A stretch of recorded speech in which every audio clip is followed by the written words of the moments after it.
He's a little bit different, but he's not. Hi, Gail. How are you? Oh, you're live right now? I am. What's the Oh, matter? Sorry that people know you're really my friend. Are Okay. no. Yeah, Meta, you okay? Meta did a intervention, so we're okay, Are you hurt? right? Everybody's good from last night. We've all worked all that out with Meta. Okay. Um, Scooter doesn't want to act like we did. We haven't even spoke about it, guys. Stop! Oh my gosh. All the meta stuff is worked out. Now, where is my thing here? So I have a treat today. We are going to talk about the Alexander brothers federal trial, and they had opening statements today. And if you don't know who the Alexander brothers are, I truly do not. well, Never heard okay, of them. they are they're people that feel like they have. Okay, here's the thing. I'm in the Department of Justice about them. I'm not a robot. Thank you very much. All right, let me pull this over here.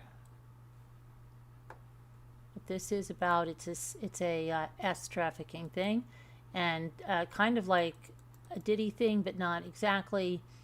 But they're in the same court for well over a decade, and at all times relevant to this indictment, Alon Alexander, Orrin Alexander, and Tal Alexander, collectively, the Alexander brothers, the defendants, worked together and with others known and unknown to repeatedly and violently drug, SA, and R dozens of victims. At times, the Alexander brothers arranged for these SAs well in advance using the promise of luxury experiences, travel, and accommodations to lure and entice women to locations where they were forcibly R'd or SA'd, sometimes by multiple men, including one or more of the Alexander brothers. Other times, the Alexander brothers encountered and chose their victims by chance. Often, the Alexander brothers drugged their victims before assaulting them, preventing them from fighting back or escaping. Alon, Orrin, and Tal, the defendants, worked together and with others to carry out and facilitate their S trafficking scheme, including, on some occasions, committing forcible Rs and SAs together and with others, jointly arranging domestic and international travel. Okay, so what they did, and their brothers, Alon and Orrin are twins. Tal is approximately 1 year older. He looks a lot older. Wow, that mother, like, can you imagine that? She had one and then they're twins. I wonder if she had any more kids. We're real estate agents, so people get these people confused with the property brothers. These are not the property brothers that you see on TLC or whatever. These are not them. Orrin, Alexander, and Tal were real estate agents, and they focused on ultra luxurious home markets in New York City, Miami, Florida, and other locations. And since at least 2012, Allen, having been the executive of a private security firm owned by his family, they, starting in about 2010, the three brothers started this scheme. Okay, and they all this stuff, it's just repetitious what they did. Okay, so I'm not going to keep going over that. They used their wealth and positions to create this, but there's conflicting reports. Okay, and I've told you this before. Like, there was one where this girl is accusing them of something, but then her best friend is saying, like, this didn't happen. So there's going to be, the prosecution's going to say a lot of things, but then they're going to bring in a lot of people that were there that are going to say, no, it didn't happen like that. And this was consensual. And there's nothing wrong with that. These women wanted to do this. They were in love with the brothers. They wanted to do this. So that's what's going to happen in this trial. You're going to see these two sides, and it's going to be which one does the jury believe. So they have a bunch of counts of this, and that's what's going on. So today was opening statements. Now, in the federal court, you can't have cameras in there. So if you're not in there to witness it, then you've got to rely on the drawings, and and those are pretty bad. But let me get the opening statements, because the only way we have to cover this is going through people that were there, reporters and things like that, and news reports. Okay. So they had their opening statements and their first witnesses. And so, like, this is what one of the first witnesses, this is the sketch. So they're obviously, in distress over this. But the first witness at the federal sex trafficking trial testified in a Manhattan courtroom, okay? The woman who testified under the fake name of Katie Moore is one of the several victims expected to testify. Tal, Oren, and Alan Alexander are accused of teaming up to drug her and are these women over several years. The woman said she was 20 years old, an anthropology major in college, when she met the brothers at a party at Efron's New York apartment in 2012. She accompanied a friend who had recently met Tal Alexander and invited her there to watch the last game of the NBA Finals of 2012. She said she had very little interaction with Efron, who is not accused of any wrongdoing. She testified that at Efron's apartment, she was offered alcohol, and that she, Tal, and her friend took the drug Molly. She said it was her very first time taking that drug, and that she felt jitteriness after doing so. After the game, the woman went to an after party at a Manhattan nightclub.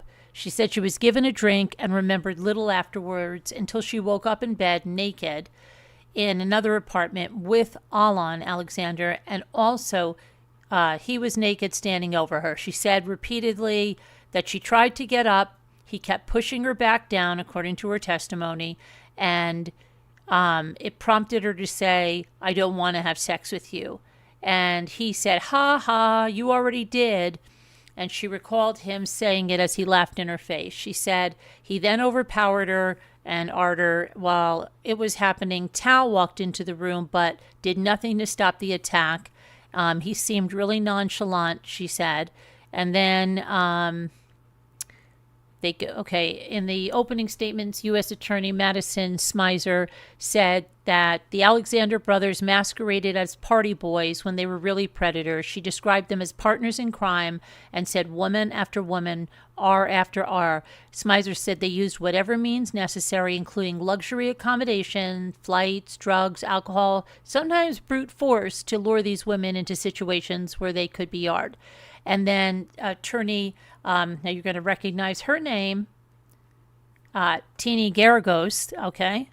So you remember her from the Diddy trial, and you know her name from the father in the Scott Peterson trial, where she's the niece. I forget whether she's the daughter or the niece, or the daughter-in-law. Which one? Let me see. I don't want to put out misinformation. Let me find out how she is related. Tini Garagos. And while you're not talking, I'm going to go ahead and leave, and I will see you guys in the chat. Okay. I'll be lurking. Love Okay, ya. love you. guys. Bye. Hi, everybody in chat. Okay. She is, let me see.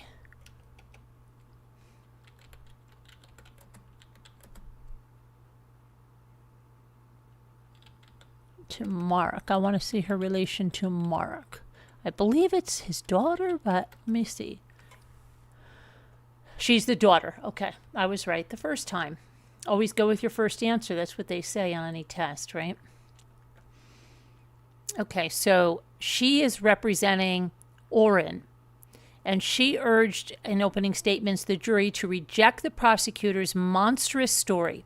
She said the brothers who got out of college in 2008 were successful. They were ambitious and sometimes arrogant as they pursued women in nightclubs, bars, restaurants, and online in what is known as a hookup culture, hoping to have as much sex as possible. She said this isn't trafficking.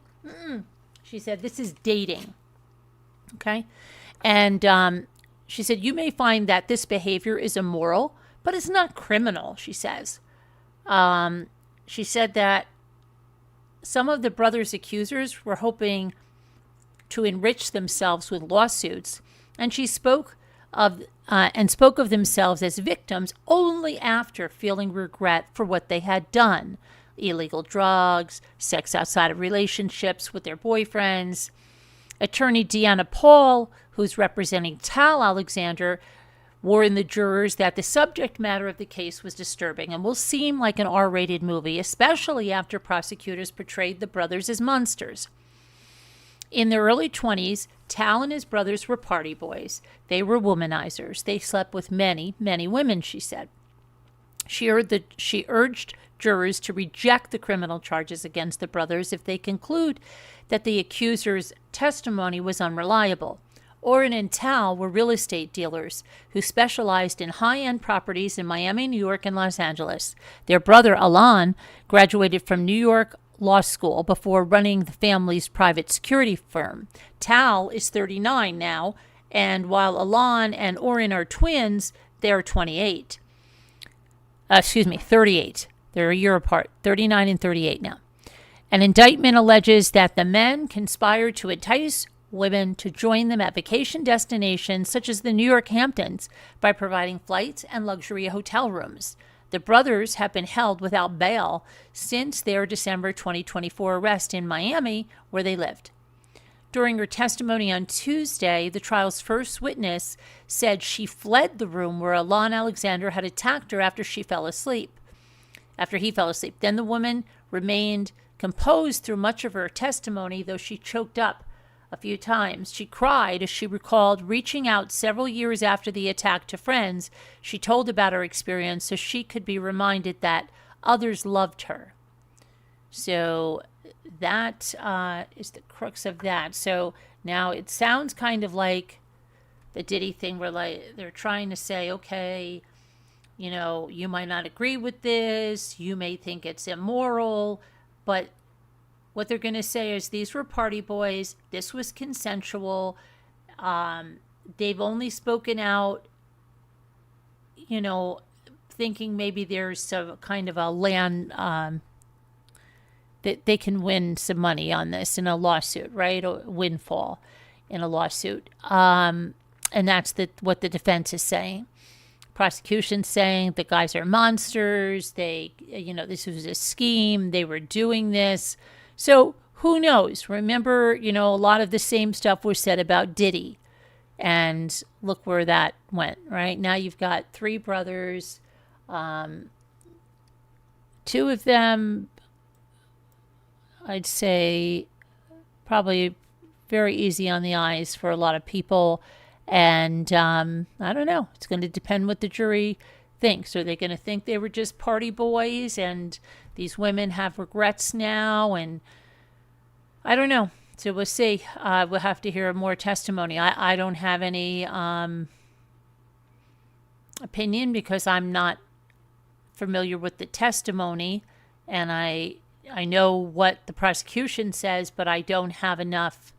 And it's terrible that we can't really hear the witnesses so that we can kind of see if we feel they're being truthful or are they regretting things and trying to put a different spin on it. It's very hard to just get that through the testimony we get, from the press afterwards.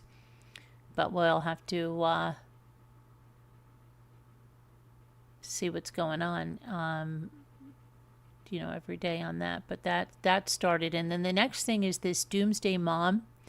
You might remember a long time ago, she thought the world was ending. She was from Utah and she disappeared. I believe she's Mormon, right? And so let's see what happened. They were found in Croatia.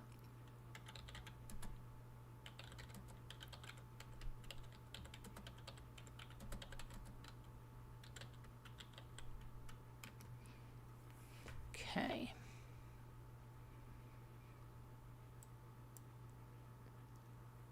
Missing children allegedly kidnapped by West Jordan. They were found in a Croatian orphanage.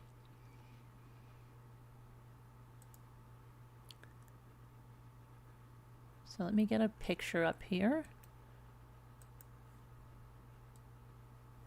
Okay.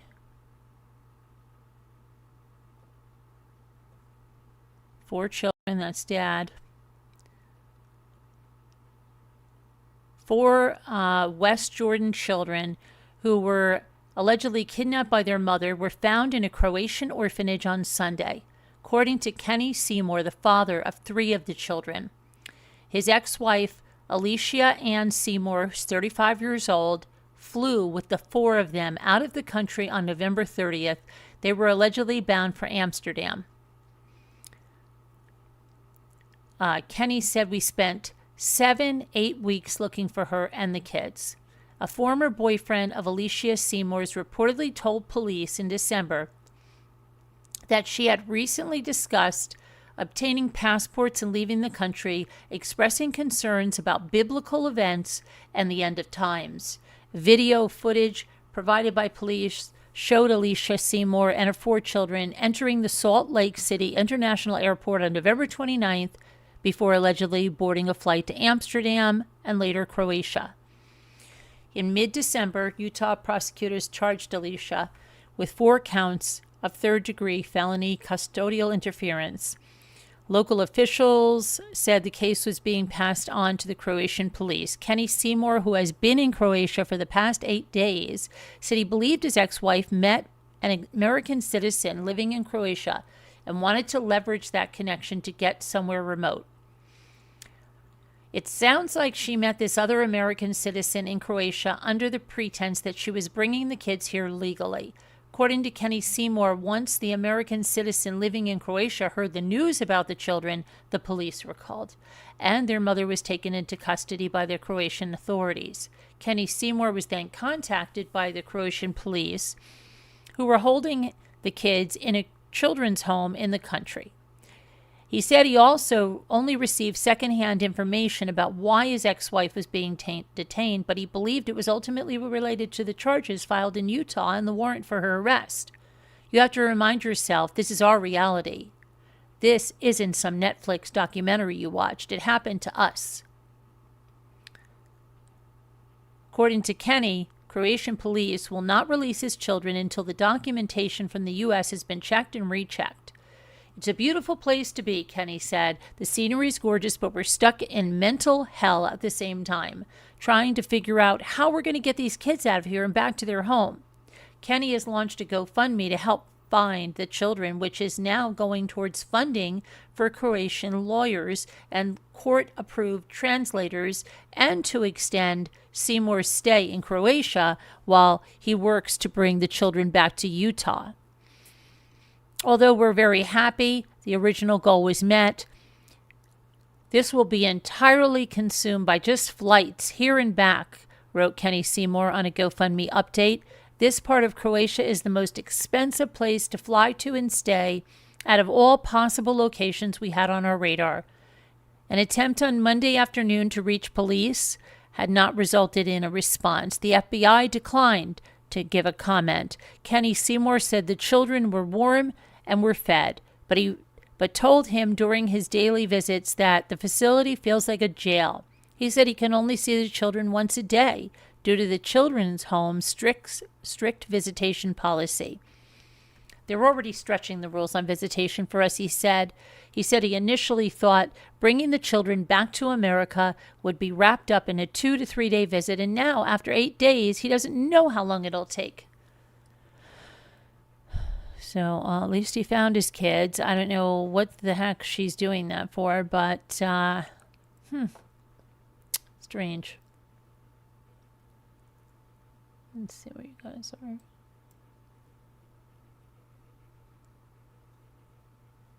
You know what? I didn't even check. So okay, good. And let's see. I didn't even say hi to everybody in chat.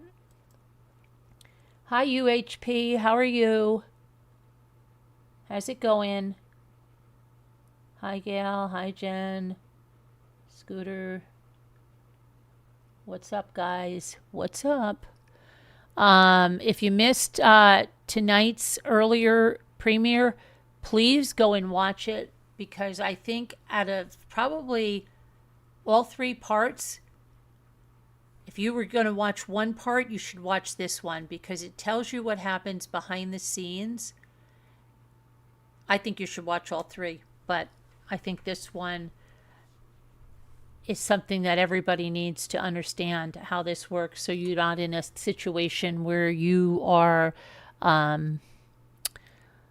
blindly being exploited and manipulated, and where real harm can come to someone, just like that woman that rehabilitated the foxes that unfortunately took her own life over this bullying crap.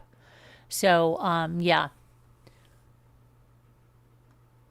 Check that out if you missed it. And let me go to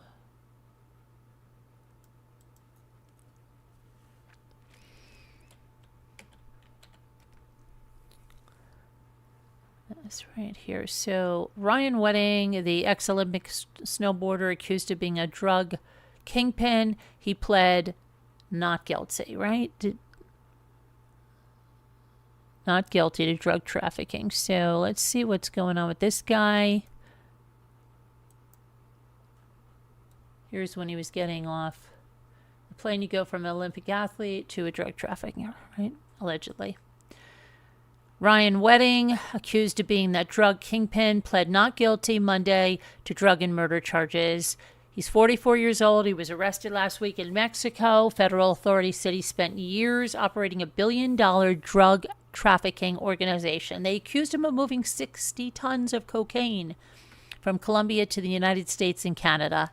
He represented Canada in the 2002 Winter Olympics, and he's accused of orchestrating the murder and attempted murder of government witnesses, including one that was gunned down at a restaurant before he could testify against Wedding. Wearing a jailhouse jumpsuit, shackled at the legs, he appeared in a Southern California federal courtroom on Monday. He acknowledged his name when the judge asked, and he said he understood the allegations. Wedding was ordered held without bail until trial. His attorney, Anthony Colombo, told reporters that Wedding was doing great and that he was in good spirits. He's facing multiple drug conspiracy counts and 4 counts of murder and attempted murder in connection with a continuing criminal enterprise and drug crime. At a news conference last week, FBI Director Kash Patel compared Wedding to Al Chapo and Pablo Escobar.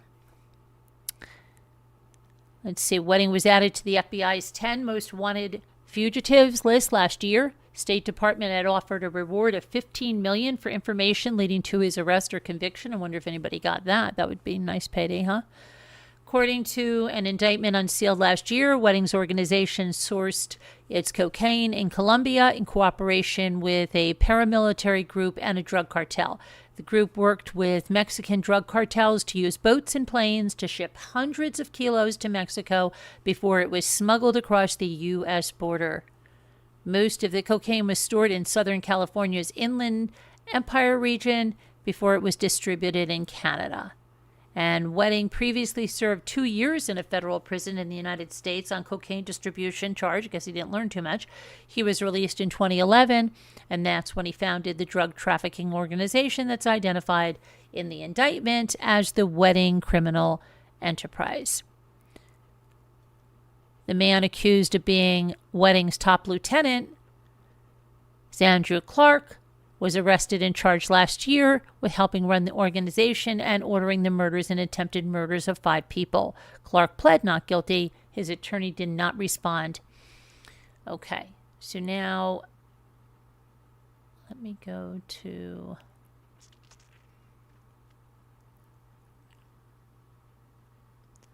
what else are we doing?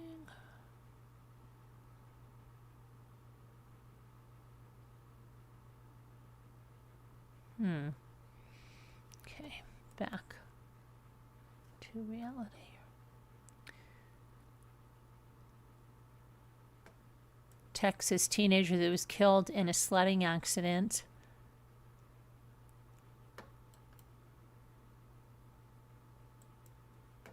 Right here.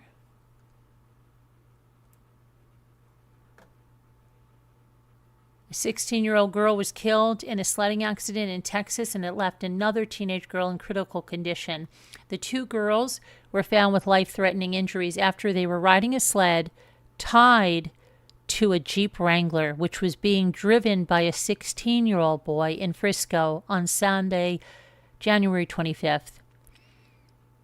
Witnesses reported that the sled struck a curb and then it collided with a tree. After the crash, both teens were taken to a local hospital where one died. The other's in critical condition. The teenager who died was identified as Elizabeth Marie Engel. Facebook post that was shared by her mother, Megan Taylor Engel, and Elizabeth's father, Brian Engel, was tagged in the post. It says, "It is with deep despair and utter shock that Brian and I announce the passing of our beautiful 16-year-old girl, Elizabeth Marie Engel. She was a bright light, a fun spirit, a brave soul. We loved her so much. She just got a car and a license and had her whole life ahead of her. It was all taken away so abruptly in a sledding accident yesterday." The Frisco Police Department and officers are investigating the sledding accident. The Denton County District Attorney's Office is also involved. The Frisco Police Department extends its deepest condolences to the family and friends affected by this tragic incident. Our thoughts are with them during this difficult time. Elizabeth was a sophomore student at Wakeland High School. She played for the soccer team. She was also on an FC Dallas club team. A fellow student, Nathaniel Lasada, who's a freshman at the school, was in the neighborhood when the crash occurred and told the media that 30 seconds before they were probably all laughing, screaming, "How much fun," and just like that, it's not fun anymore. He described the teen as one of those people that you will... Luis Ramos, who coached Elizabeth on the soccer team, said that her death is a big loss. He described the teen as one of those people you will miss when they are not there.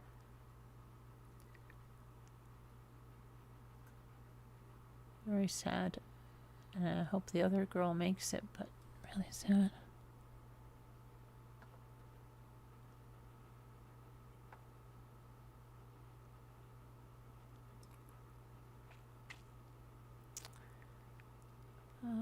Let's see.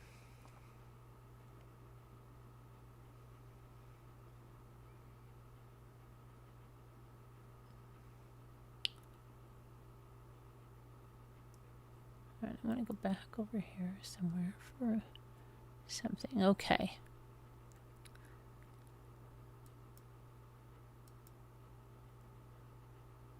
Oh my gosh, this is so sad. A massive winter storm leaves 3 brothers dead. Oh my gosh. Horrendous.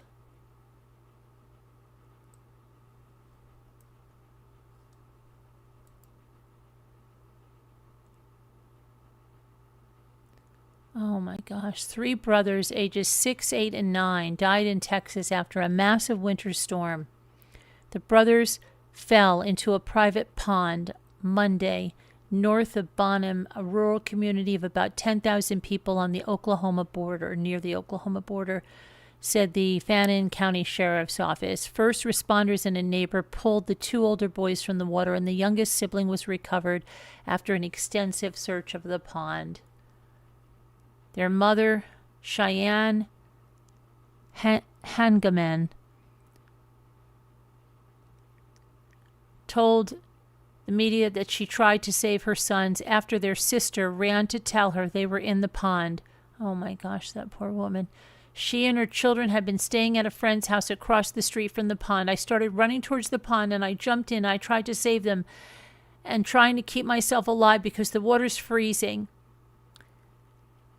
She said, who added that her body locked up as soon as she jumped in. I couldn't really hardly do anything. It's just one of me and 3 of them, and they all needed me at one time, and I just couldn't save them. She said a man who came to help was able to throw a rope to her to get her out of the pond, and all 3 of the boys were in elementary school at the Bonham Independent School District, who had canceled classes Monday because of the frigid weather that had swept across much of the U.S. The school district was also closed Tuesday due to extreme weather conditions. Oh my gosh. We are devastated by this unimaginable loss, and our thoughts are with family and friends and all who knew and loved these children. On Tuesday, a layer of ice still covered much of the small pond in the wooded area. More than 40 deaths have been reported in states affected by severe cold. Wow, that is so sad. Oh, gosh.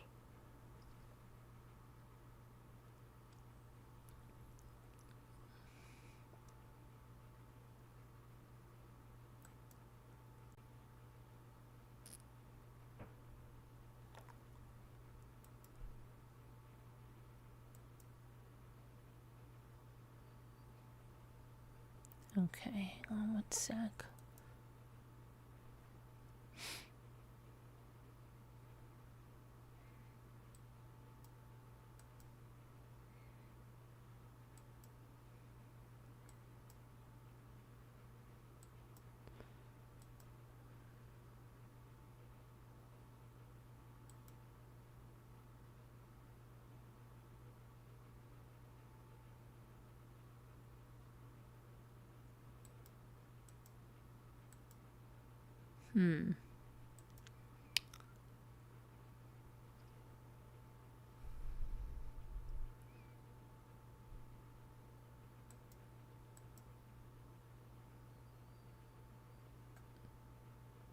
Okay, let's see this now.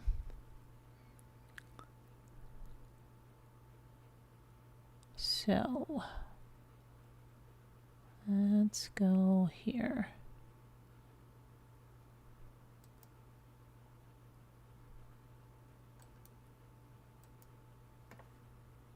So there's, let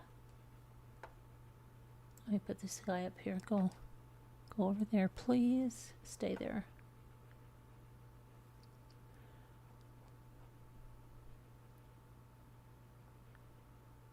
So we have, hold on a minute. Grieving son to attend the execution of his mother's killer, and he says, it's been tough. In the years since his mother was murdered by her jealous ex-boyfriend, the man you see there, every milestone in Wade Hayslip's life has had a void, an empty space where his mom should be.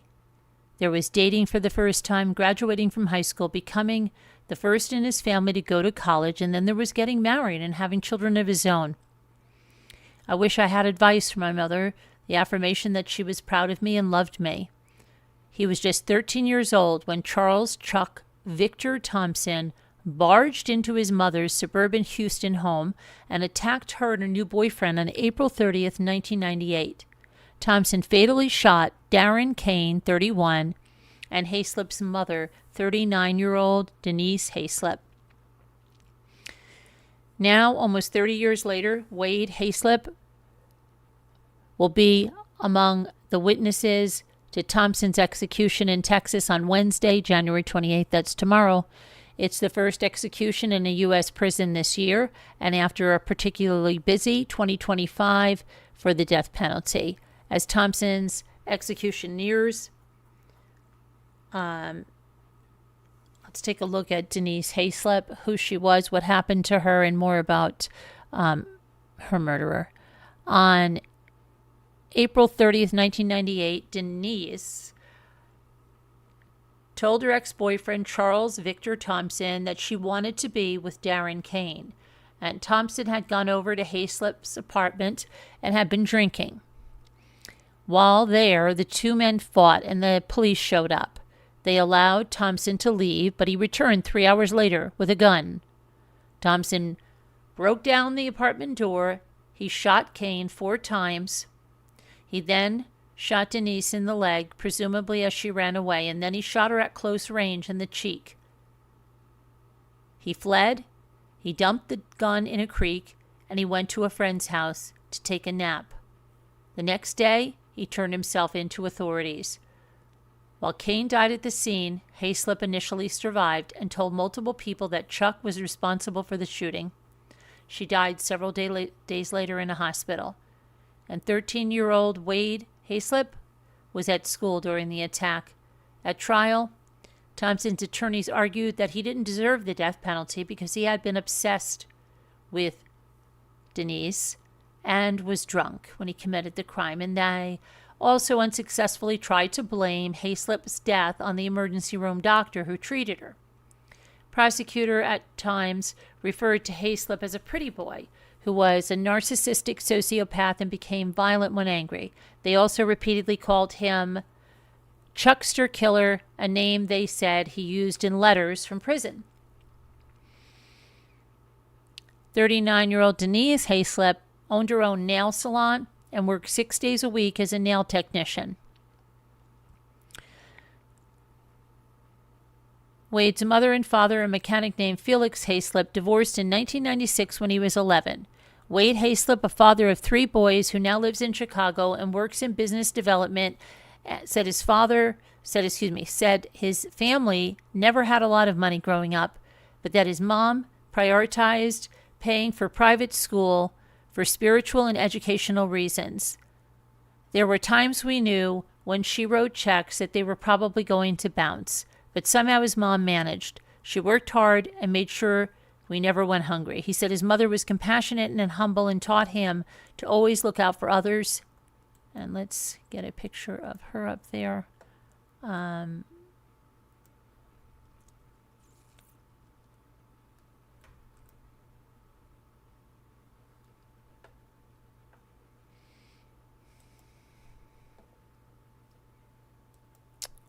Hold on 1 second, because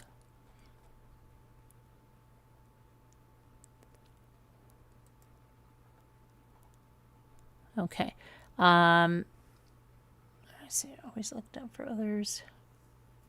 Always looked out for others. He recalled how once he told his mother that he was going to hang out with a new friend who was an outcast at school because of a severe medical condition.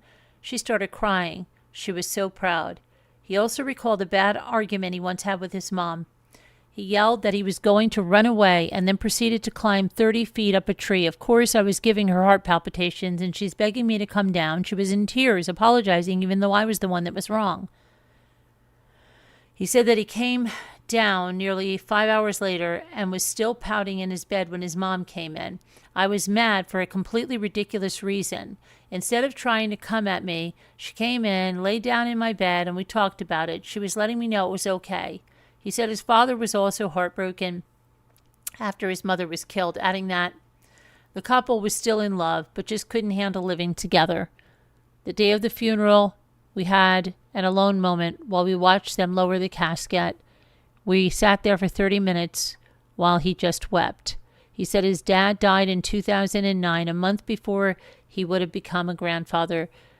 Becoming a grandparent is something his mother missed out on, and Wade said she would have been the spoiling type of grandmother. Okay, so now this Charles Victor Thompson gained notoriety and fans after a brazen escape. So as Wade struggled with life without his mother, Thompson made national headlines after carrying out a brazen escape in 2005. He'd been on death row for about 6 years when an appeals court ruled that his right to counsel had been violated. Though a judge upheld his capital murder conviction, the court ordered a new sentencing hearing. Left alone in an attorney visitation room at Harris County Jail, Thompson somehow removed his handcuffs and then changed out of his prison jumpsuit and into khakis and a golf shirt that he smuggled in. Armed with an altered prison ID card that covered the word offender with tape, Thompson then posed as an investigator with the Texas Attorney General's office and walked out of the front door of the jail. According to archived reports, Thompson then hopped on a freight train. He traveled 240 miles to Shreveport, Louisiana, where he posed as a Hurricane Katrina evacuee. Wow, I didn't know this. He was taken into custody after authorities, acting on a tip, found him drunk and penniless outside a liquor store. Thompson also made news when a Houston Chronicle story reported that he had sought companionship by starting his own website not long after he landed on death row. He wrote, "I'm a very firm believer that everyone needs someone in their life, and I need you. I'm a very interesting person with a lot of character, and I just need someone to share that with." Today, Thompson has nearly 400 supporters on a Facebook page called Friends of Charles Victor Thompson. The page is run by a woman in Wales who had visited Thompson repeatedly over the years and raised money for his legal defense by posting T-shirts for sale and directing people to Thompson's Patreon account, which requires users to pay to read his content. Wow, I thought he's... As for the murders, Thompson has called them a crime of passion. Thompson said in October that he shot Kane in self-defense and that Hayslip got shot in the cheek as she tried to intervene. There was no winners in this situation. He said, "It's tragic what happened. I regret it. I have remorse. I want people to be able to heal and move past it. I pray for them, and I've asked them to forgive me." Wade Hayslip refutes Thompson's repeated claims that he asked for forgiveness and said his pain has been compounded over the years by all the press and attention on Thompson and an occasional hate mail he gets from people who apparently sympathize with the death row inmate. And here's a picture of the mother and son. That's part of the problem with this grieving process, Wade says. "I've mourned and grieved her loss, but it's still been an active thing because he's been so visible in the public eye. Because of his visibility, it's been tough to move forward. This has overshadowed who she was and what she represented." Wade said he traveled from Chicago to Houston to be among the witnesses to Wednesday's execution. He said it will not bring him closure, but that Thompson's life is the only thing he has left to offer an accountability for the lives he destroyed. It's more of the end of a chapter and the beginning of a new one. I'm looking back to the new one.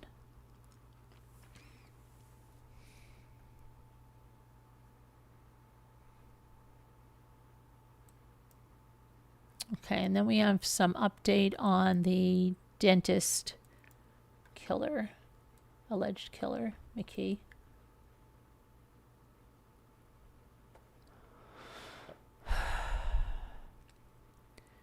An affidavit that was unsealed by the court reveals that Michael McKee allegedly went to his ex-wife Monique Tepe's home on December 6th. The probable cause affidavit filed in the Michael McKee murder investigation was unsealed by the Franklin County Municipal Court. So let me just see 1 second here.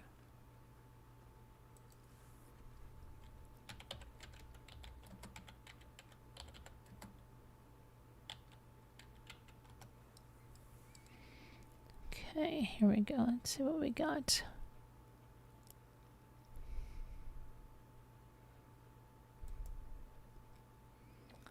Probable cause affidavit.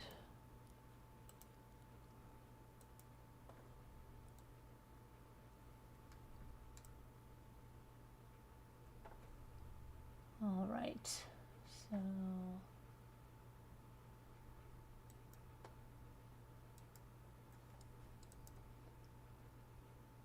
on December 30th, Columbus police officers were dispatched to 1411 North 4th Street on a check of the well-being of Dr. Spencer Tepe, who had not shown up to work. Officers arrived and found Dr. Tepe and his wife, Monique Tepe, deceased inside, suffering from gunshot wounds. 2 minor children were found inside the home unharmed.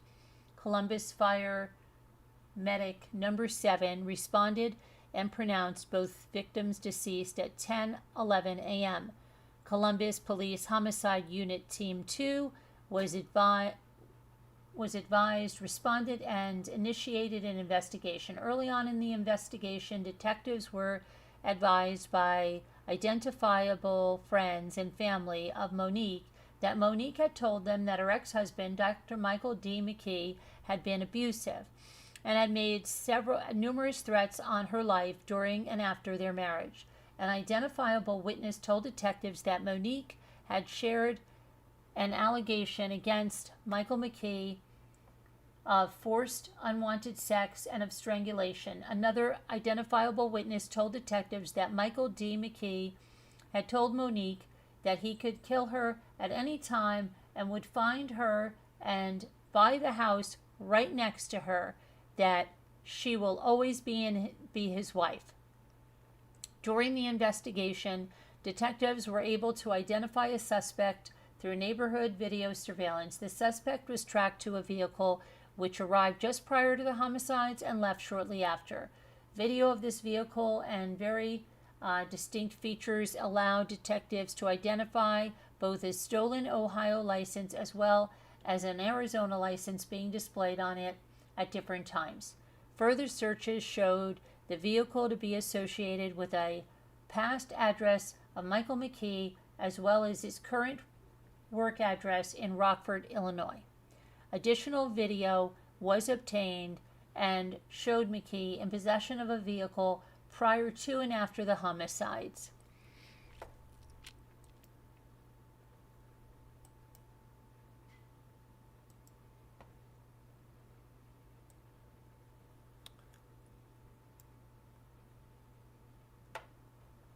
Detectives also recovered video of the same suspect entering the,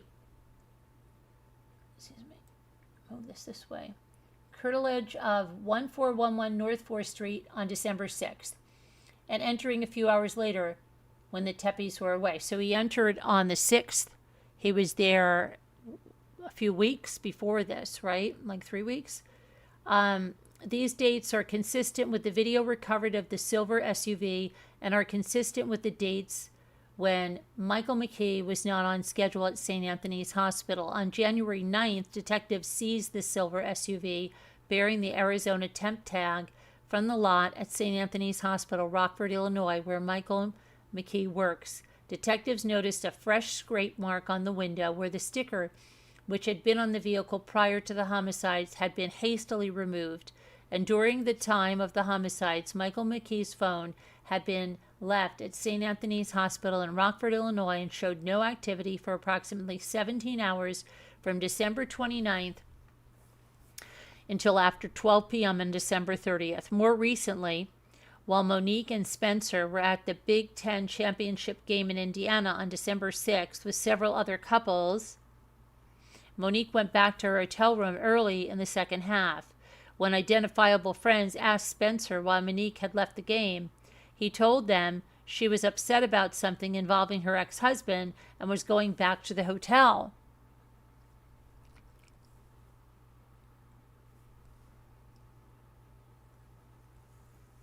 So, yeah. Interesting updates, right?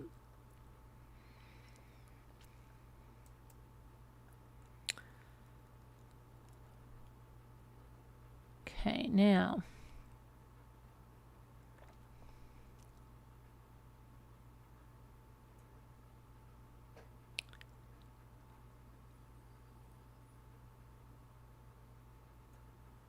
Let's see what else we've got.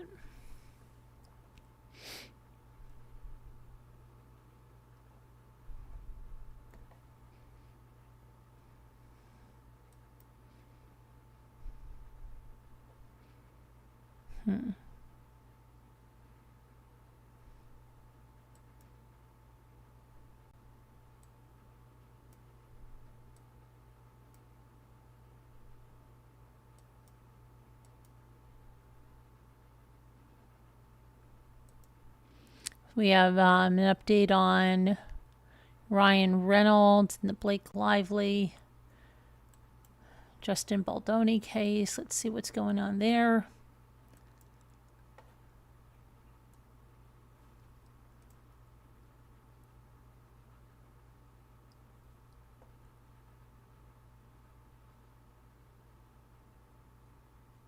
So Ryan Reynolds' private messages sticking up for Blake Lively had been made public as part of the legal battle with Justin Baldoni. A rep for Ryan Reynolds spoke out after his private texts came to light in Blake Lively's legal battle with Justin Baldoni. If anything, Ryan feels like he wasn't angry enough, his rep said about Reynolds supporting Lively in one unsealed text exchange. Reynolds allegedly referred to Baldoni as a thoroughbred, predatory fraudster, and an inexplicably toxic mess. Ryan's private text sticking up for Blake during It Ends With Us have been made public as part of this legal battle. Yes, Ryan got involved. What husband wouldn't support his wife and the mother of his children, a rep for Reynolds said. As part of a report by the outlet, is Blake Lively really unrelatable, and can Ryan escape the blast radius? He saw his wife fighting daily to stand up against SH, sexual harassment, in a private and respectful way. If anything, Ryan feels like he wasn't angry enough. On January 21st, Baldoni's lawyer, Brian Friedman, said, as stated all along and reflected our client's motions, as well as in messages from Sony discussing Miss Lively's behaviors, the evidence does not support Lively's claims as a matter of law. A simple read of the newly released message exchanges makes the truth abundantly clear. We remain confident in the legal process and clearing the names of all the Justin Baldoni parties. Among Reynolds' texts that were unsealed, let's see here. He said, I'm super frustrated because this is a moment in which Blake should be celebrating.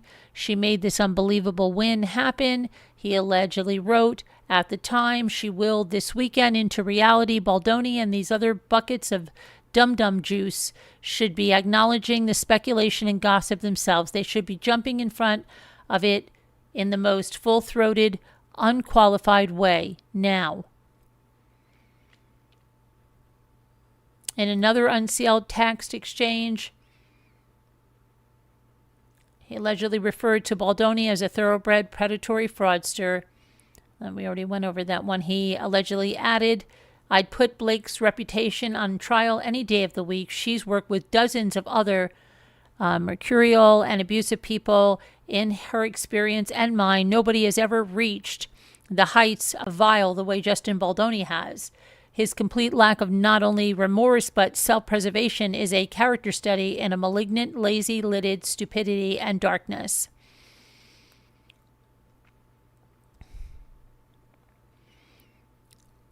Okay, so that's what you have there. Let's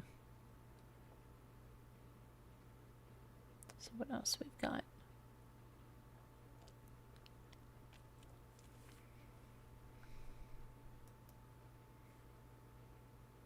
I can't believe it's 2:16 already. It's 2:16 already. Let me see where you guys are. Okay. Hi to Scooter. Hold on, I can't read what you're saying. I've got to make this a little bit bigger. Okay, what did you say? Hold on, let me see what's going on here. UHP saying a lot here. Hi, UHP. Hi, Deidre Realtor. I haven't seen you in a long time. How you doing? Good to see you. Happy New Year. Haven't seen you in ages. Okay. So let's see what's happening. UHP said, look at that head spiker. OMG, that's a look. That must have been when the death row guy that said. But I did the very same thing as well. We called it bummer slide. Oh, the sledding. Yeah, terrible, right? Deidre says, hi, all Ramblers. I hope you're all doing well. And let's see. UHP says, I get tired as well, Jen. Many times my wife woke me up. Let's see. Passed out in my chair. Yes, I'm sure you're working many hours. It catches up to you. Okay. I used to get fan mail from women when I was in prison, UHP says. Sent me mail, but no money. Grr. Very bizarre people. One wanted to marry me. Okay, let's see. If anyone would like to know about Ted Bundy, I knew him well. Really, UHP? How did you know Ted Bundy well? I want to know how. Is that why Scooter came flying back in? Oh, she says, seriously, though. Tell us. Do you want to call in and tell us?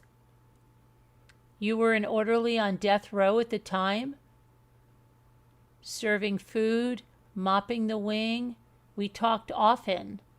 Really? Tell him to call in, Scooter. Call in, UHP. Let's hear about it. Did you work there when he was executed?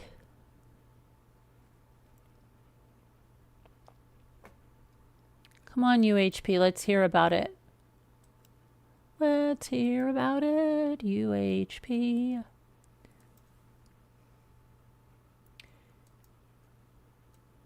I wonder why.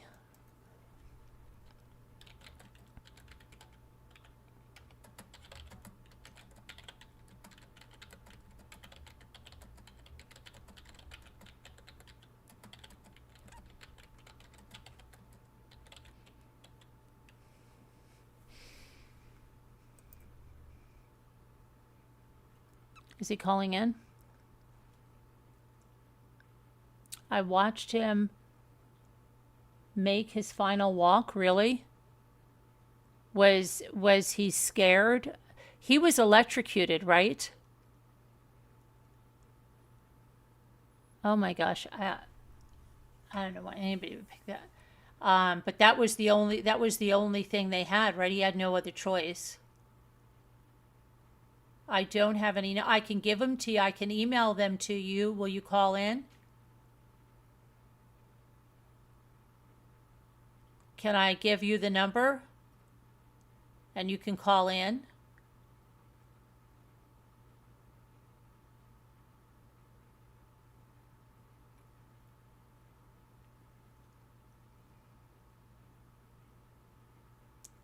Can I give you the number? Oh, good. Look at this, Scooter. Wow. Okay, let me get the number for you. Hold on.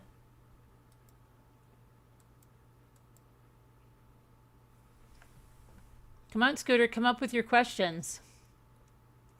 I'm sure you have a lot of them. You used to write them, didn't you? I think she did. I hope my lip is not bleeding because I've been biting. That's terrible. Why do I do that when my lips get chapped? I bite them. Okay, I'm sending you this. I hope you know how to get on to Zoom, right? You know. You must know.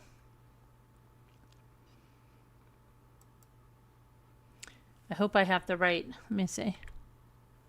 Yeah, this is your most recent. Okay, there it is.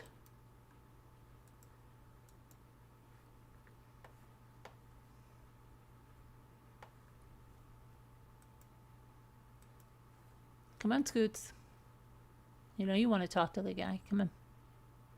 She knows she does.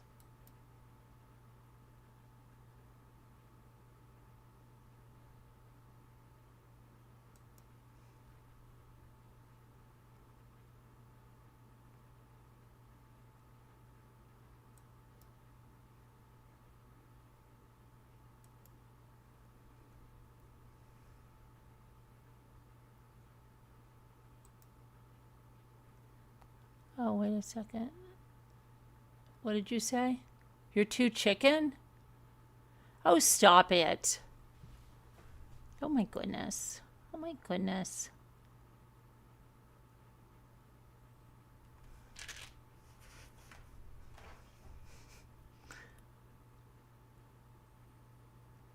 So if you have questions, put them in the chat. Hello, Sassy Darcy.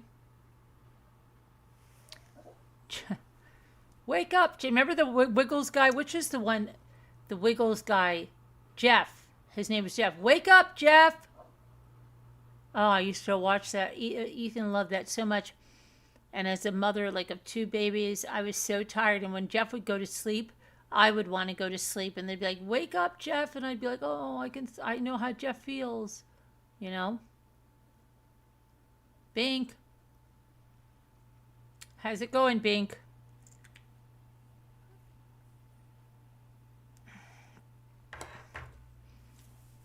How's it going?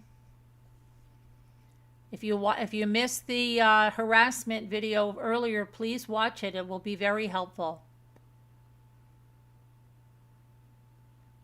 Very helpful.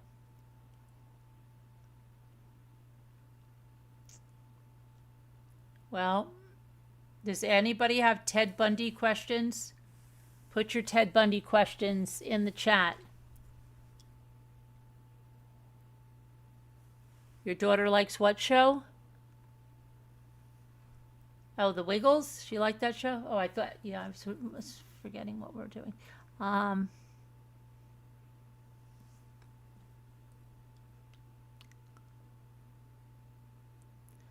A serial killer. What is it? A serial killer knower. Yeah. Ted Bundy. Do you know Ted Bundy? You have 15 sessions of radiation. I think my son Michael had 17. I'm trying to think. I used to know that off the top of my head. That scares me. That I believe it was 17 days.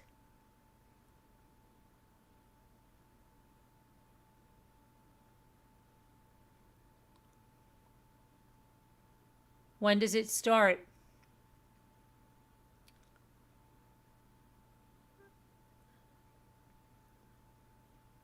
Would they say that must be, it's like prophylactic, right?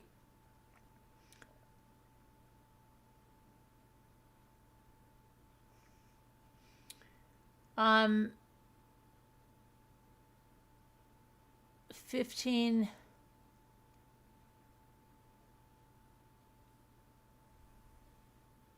Did you? Oh, 15.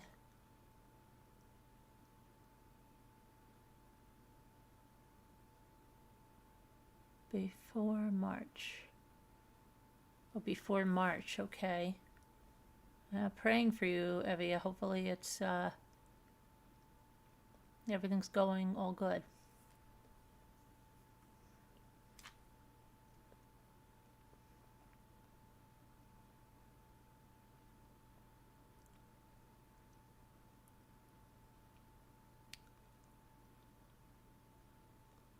Where's Mr. UHP?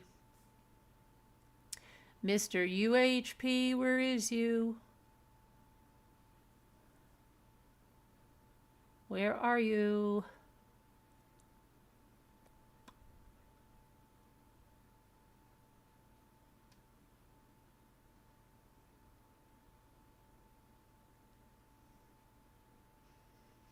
He must be trying to call in. You have to, if you're listening, UHP, you have to download the Zoom app.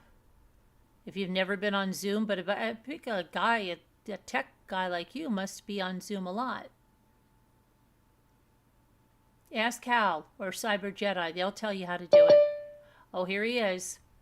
Maybe I need my glasses for this. Download the Zoom app.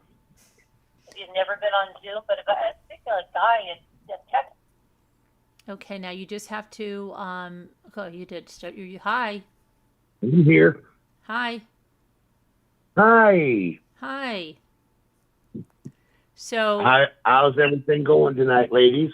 It's good. But wait a second. So when he was in Florida, you worked in the jail? It wasn't jail. I had been sent. I was doing a 7-year sentence on violation of the RICO statute. And you were in prison with him? Yeah, I was in prison with him. I was an orderly on the wing that he death row. What? Mopping floors, serving food. We weren't supposed to be talking, but we're all a bunch of criminals, so we weren't exactly known for following the rules. Right. And then that's how we got there in the first place. Oh gosh! But this wasn't when he made. Was this any time during the time when he was made that escape? No. This was long after. This was the end of Ted. Oh, the end of him. Yeah. I was released from prison 30 days to the day after he was executed. Oh, okay. You in order to be an orderly on death row, you have to meet a certain criteria. You got to be minimum custody. Your time is just about to end. You have to have a lot to lose. if you're going to be an orderly on the wing. And the offer came in from my CO, which was K-Wing Slim at the time. He was pretty notorious guard at the time. I think during my tenure there, I think K-Wing actually murdered 3 inmates. I know he murdered 2 for sure. I watched him. It was pretty much the worst parts of the Bible. But anyways, I used to, I'd be mopping the floors and we'd be having a conversation as I would just go swishing the mop across the little aisle there, which constituted the wing. And over a 2-year period, we got to know each other well. I personally, I understand how he killed that little girl up in Gainesville. That I get. What I don't understand is how he got the rest of the women, because this guy was like a little frail squirrel looking for a nut. I mean, Miss Carolyn, from what I see on your screen there, you could beat the crap out of him in a fair fight. But there was nothing to this. Wasn't it that he was a good-looking guy, right? He was a good-looking guy. Oh yeah. And he would always put a cast on or something that made him seem really, really weak. Yeah, he was an ambush predator. Yeah. That was his thing. But it really signifies what I'm talking about here. That was the only way that he could kill one of you ladies. Mm. In straight up fist fight, you would probably beat the crap out of him. There wasn't much to this guy. A little not known thing about old Ted, if you will, was the day that he made his final walk. They brought him out of the holding cell. They keep you. When the time comes, about 24 hours before you're to be executed, they move you to an isolation cell and they monitor you literally every move you make. There's a guard posted out there on a desk. If you wake up, they write it down, the time that you get up, the time you go to sleep, what you had to eat. Anything and everything is well documented. His last words that were intelligent to me were when he was brought out to make his final walk. He actually dropped to one knee and puked. Oh. And he kind of got his act together a little bit and stood up under his own power and said, "Let's do this." Huh. And then, I lost track of him, because you're not going to be on the wing while this is going on. They literally lock down the prison while this is going on.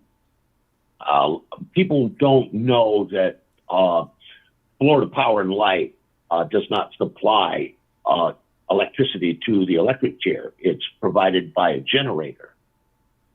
And the way that it works is they ramp this thing up. Once they turn it on, there's several stages. They hit you first with 500 volts for 15 seconds. Then they ramp it up to without turning the machine off. They ramp it up to 1,000. Then they ramp it up to 2,500. And then they break it down to 500 and they turn off the machine. Then the doctor goes in and checks to see if you're still living. If you are, they go through the process again. Personally, I didn't think very much of the man. I don't know anybody that did. Prisoners got a real weird way of looking at things, I guess. Maybe I'm splitting hairs, but there was no respect for him at all, or any like him, whether it's Billy Ferry or Ted Bundy. The list just goes on and on. Because of the nature of your crime, you weren't a bank robber who went out in a blaze of glory. You ambushed a bunch of girls that were trying to help you, Right. In some sort of way. And then with what he did to the 13-year-old girl, which is what he died for, Mm-hmm. with teeth marks in her rear end, which matched his dental molds. I mean, it was conclusive. You know, we didn't have DNA back then. We had forensic evidence, but nothing like that. Right. I'm trying to think. I just had on the tip of my tongue. Oh, by the way, it was a woman that flipped the switch on him. Oh. Oh yeah, it's strictly volunteer status. But everybody knows. I mean, they wear a hood. He just wasn't much of anything. He was just an evil. He was the personification of just evil, and he was a slink and nasty. What most people don't know was that Ted Bundy was offered life in prison without the possibility of parole. That's a little known fact right there. I don't think you're going to be able to Google it. Maybe you can now. You couldn't then. But yeah, he was offered life in prison without the possibility of parole to spare the families of the 13-year-old girl that he died, that he murdered. And he said no. He wanted to take it to trial. Right. And he took it to trial, and of course, he lost, and then they gave him the death sentence. So it was particularly stupid. What went on with him, his arrogance is what got him killed. But he was scared to death of what would happen to him in what we call Gen Pop, general population. Right. If he would have been released into my housing unit, he would have been murdered in the first 24 hours.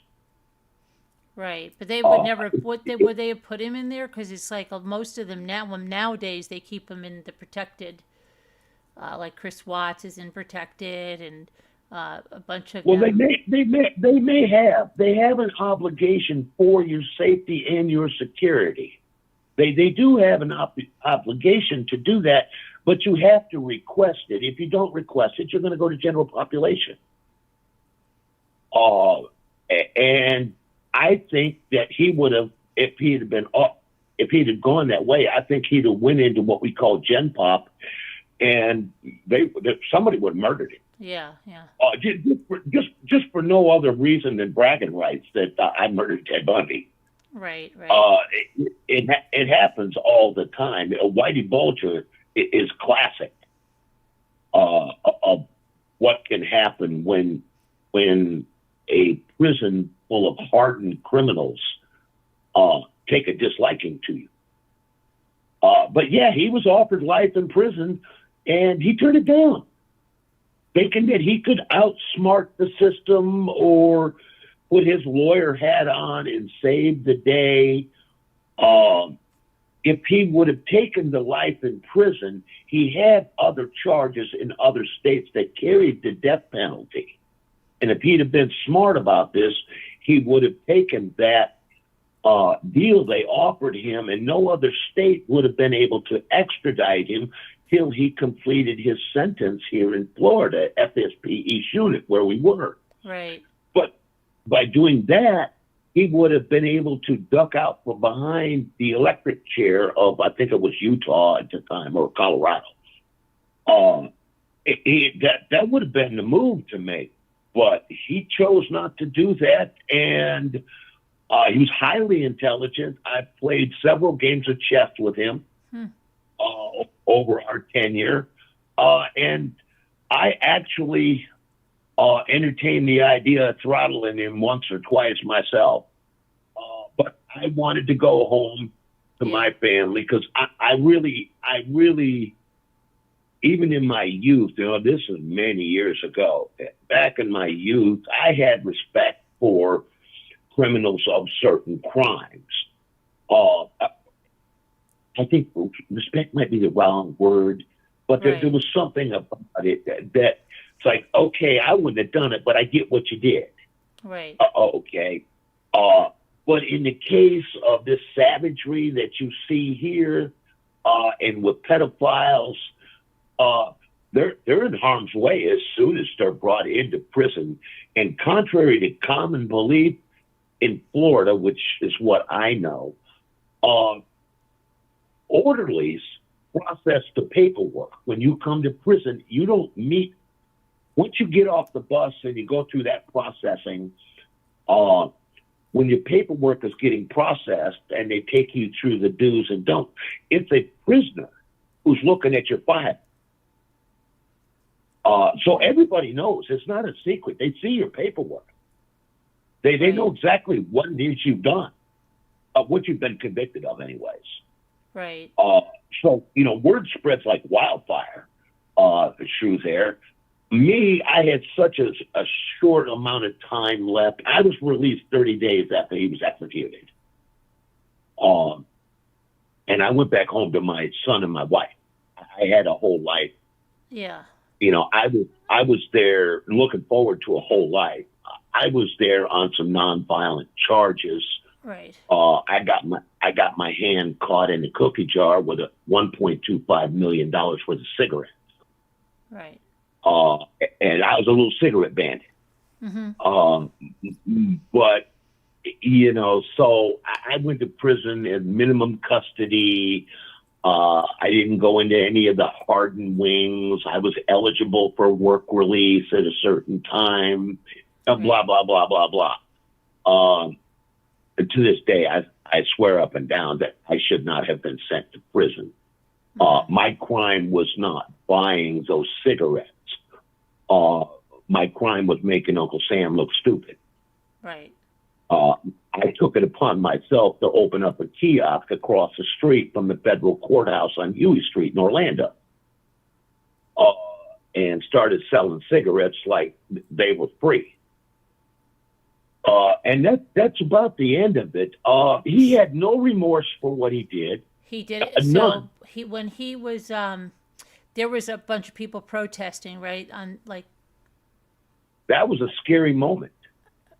That I know exactly where you're going with this. We were passing the seatbelt laws at the time, and there was a whole line. There was about 2,000 people total that had circled the prison, and they were all wearing shirts that had this seat buckle emblem on it that said, "We're not going to buckle up till Ted buckles up." You could make this shit up. That it was almost a riot situation going on there. And if you look, I did, of course, I got access to the entire compound. I'm looking through the fence, and these guys had shown up there.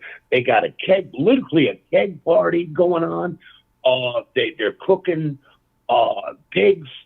I mean, it was a hell of a get together. The people were enjoying the moment. I didn't get it. If the mother and the father had done something like that, I would get that. Mm-hmm. But it was the amount of people that were there that were just openly joyous that this human being, regardless of who he was or what he did, was about to get murdered. I mean, we can call it what it is, whether it's state sanctioned or not. I mean, they murdered the man. Right, but weren't there also protesters that were protesting not to execute him? You mean all 6 people? Well, there were he had a lot of women. Did he still have women writing to him after this? Oh my God! I delivered the mail to this man. I would get it in baskets of women who were just completely deranged. That is the only thing I can say, right, Miss Carolyn. They were deranged. Yeah, well, it's a sickness, but it's also like they're kind of. He has a celebrity status, if you call it that, among killers, right? And they just, I don't know, certain women want to be, to know where they are, to want to be needed, and it's a sickness, it's a mental illness.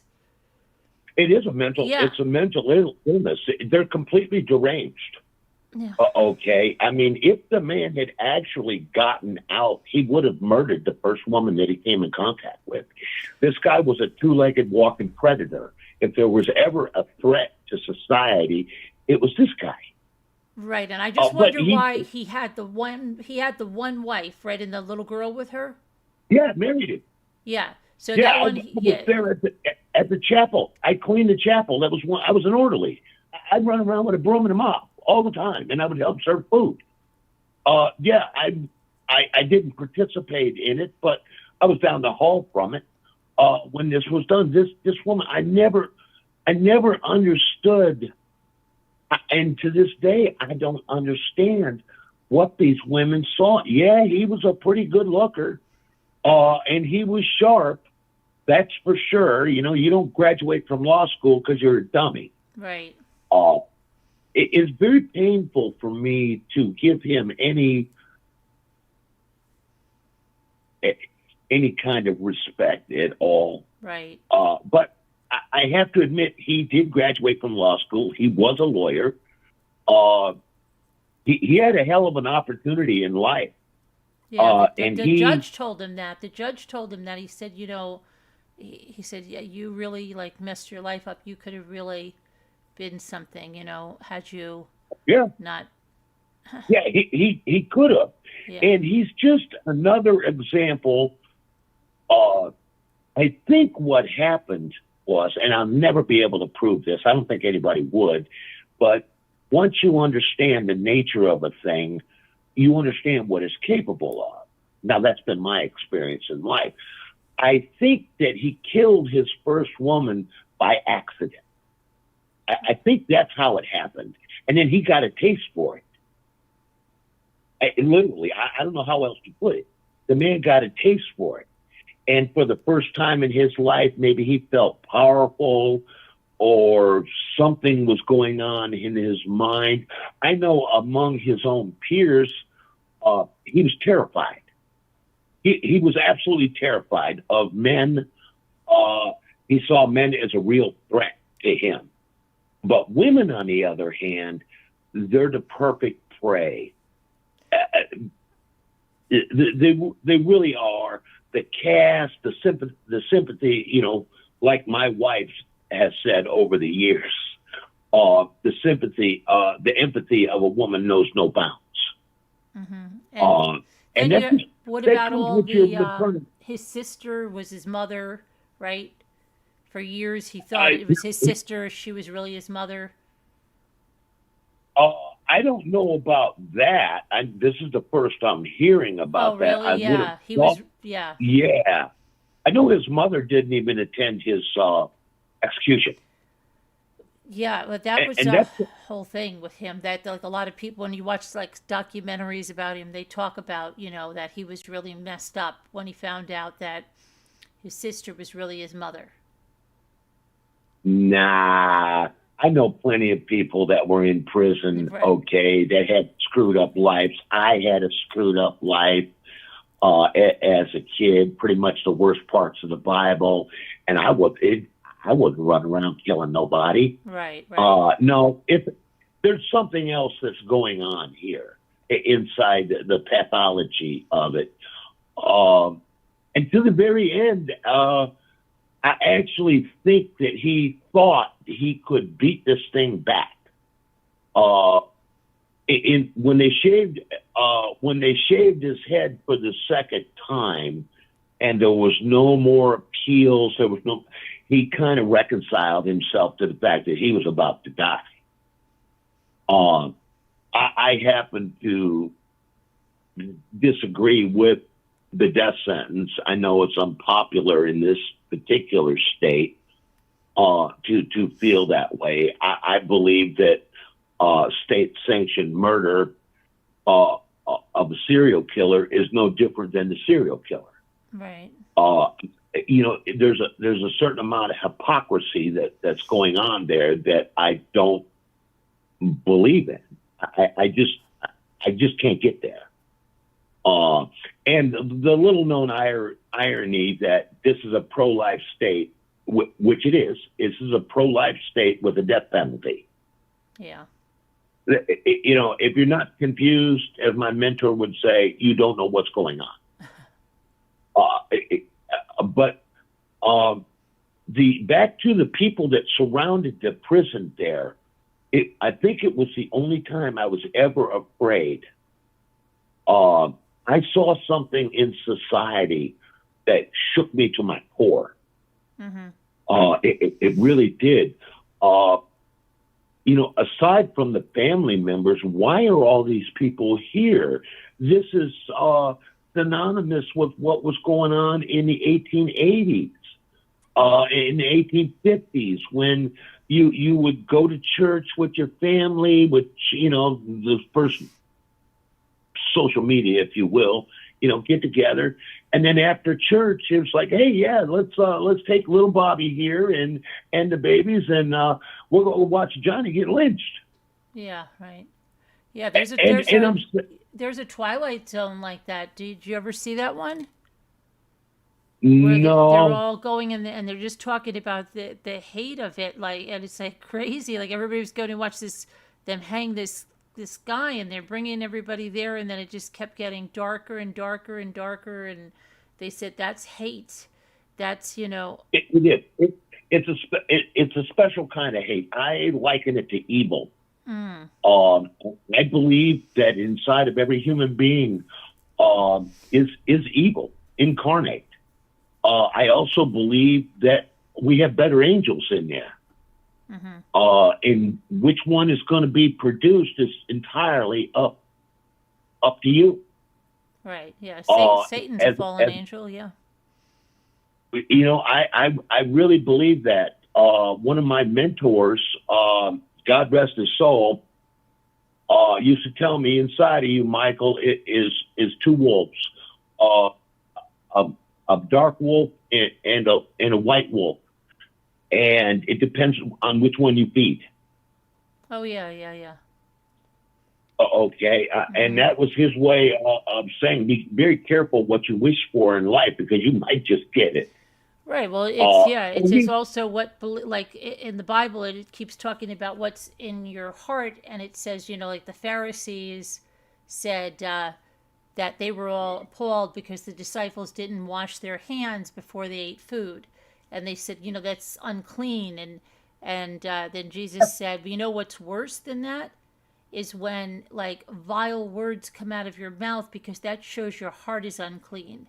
You're not going to get sick from eating with unclean hands, but what's unclean in you is like way worse, what's coming out.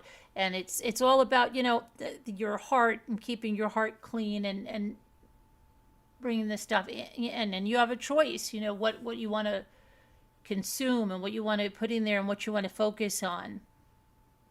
We all do. I firmly believe that. I myself probably shouldn't talk negatively about people in prison, being that I was in prison myself. It smacks to me of hypocrisy, and I'm not a hypocrite.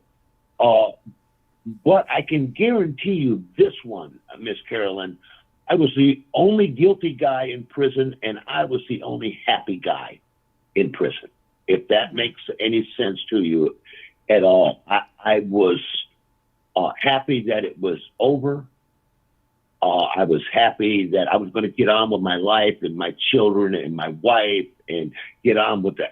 I was just glad that it was over, because when they finally found me, I had been hunted for so long, right, in the Orlando area, that I didn't even own a pair of shoes.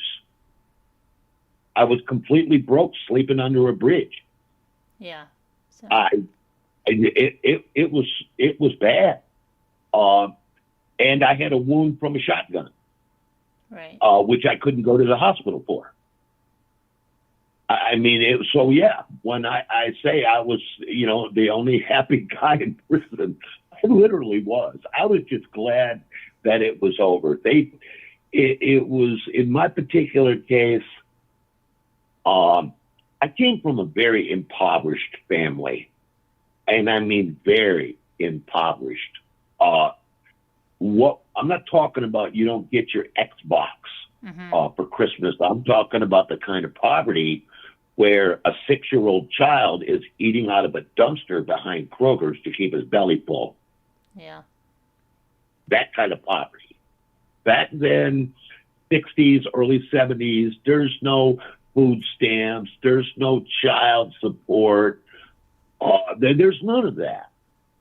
And if you don't got it, you don't eat. And when my son was born in 85, I had very little skill sets. And I started fixating on how I would change this. And when I started to see this trend cycling through, my moral compass started swinging all over the place because I just wasn't going to have none of it. Right. So I literally bought a tractor trailer load, 1,700 gross cases of cigarettes for $5,000 at a truck stop here in Tampa, called the Union 76 truck stop. I didn't steal them. I didn't hijack the truck. It was just one of those deals. And I calculated the money real quick, and I saw an opportunity to take $5,000 and to turn it into over $1 million, which is more money than I'm going to make the remainder of my life. Right. And I did it. I did it. And M&H Distributing was formed within a week. I had 36 cigarette machines in various stores and bars up and down Church Street in Orlando. And I was making moves. I was determined to beat poverty because it's like a disease. Poverty is like a disease. It infects everything around you, everyone around you. It's evil incarnate. It's like it takes on a life of its own. My grandfather went through the same thing back in the 20s. You know, he told me many years before he died, he went through the 1929 crash. And the way he explained it to me, he says, it's one thing to ask a man to go without food. It's another thing to ask that man to watch his children starve. And he became a bootlegger. That plain and simple. Right. He used to run rum from Windsor, Canada into Detroit, where he lived at the time. My grandfather was an engineer for Ford Motor Company at the time of the crash. And they lost it all. So I actually sympathize with Grandpa Marion. And I get it. I get where he was going with it. But the collateral damage, he wanted to move booze from one city to the other. He didn't want to have gunfights with Doug Schultz. He didn't want to take Tommy guns and hose down the neighborhood and hurt people. He wanted to take and buy a shitload of Canadian mist, put it on his boat, scoot it across the river, and make money. Right. But you can never see what am I saying here? You can't foresee the future, the collateral damage that's going to come along with what you're doing. It's impossible to see that in real time. Now, I can sit back and I can armchair it and I can say, yeah, well, you should have known. Well, really, you know, I mean, no, it's foolishness.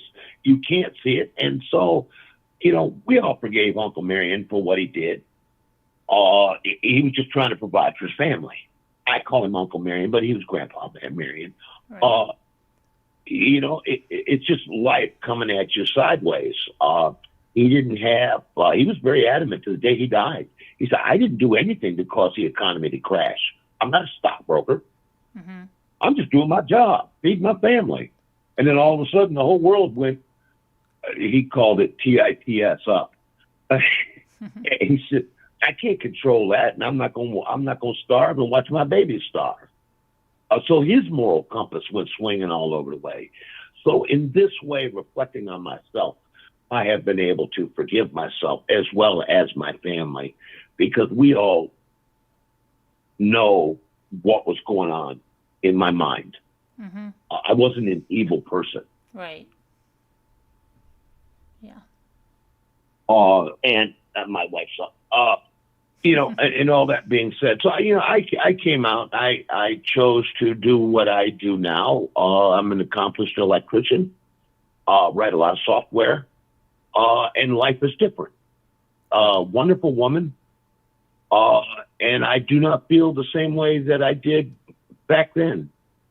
When I talk to children, which I do via online, ACTS, which is the criminal division for juveniles, I tell them my best advice to you is that it's impossible to know if your values are going to change later on.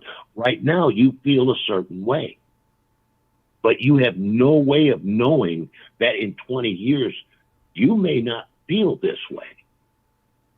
So be very careful what you do, because you're going to have to live with it. Right. That's the rest of it. I'm not going to go into me. You already know my story. We're talking about Ted Bundy, but Ted was not much of a man. He was evil incarnate. I believe it's no more sophisticated than the fact that he killed somebody and then got a taste for it. Do you remember how many he killed? How many women he killed? Well, at least 9 that I know of. There's numbers that are all over the place on it. I've heard as much as 100, maybe 200, spread out over the states. I don't think we're ever going to know, which is a real shame, because the families of the victims deserve to know. And I didn't, and he was pulling that card towards the end. He was giving up more and more and more and more of the people that he killed and where their bodies were. But it wasn't something as noble as let's, bring some peace to families. It was about saving his own ass.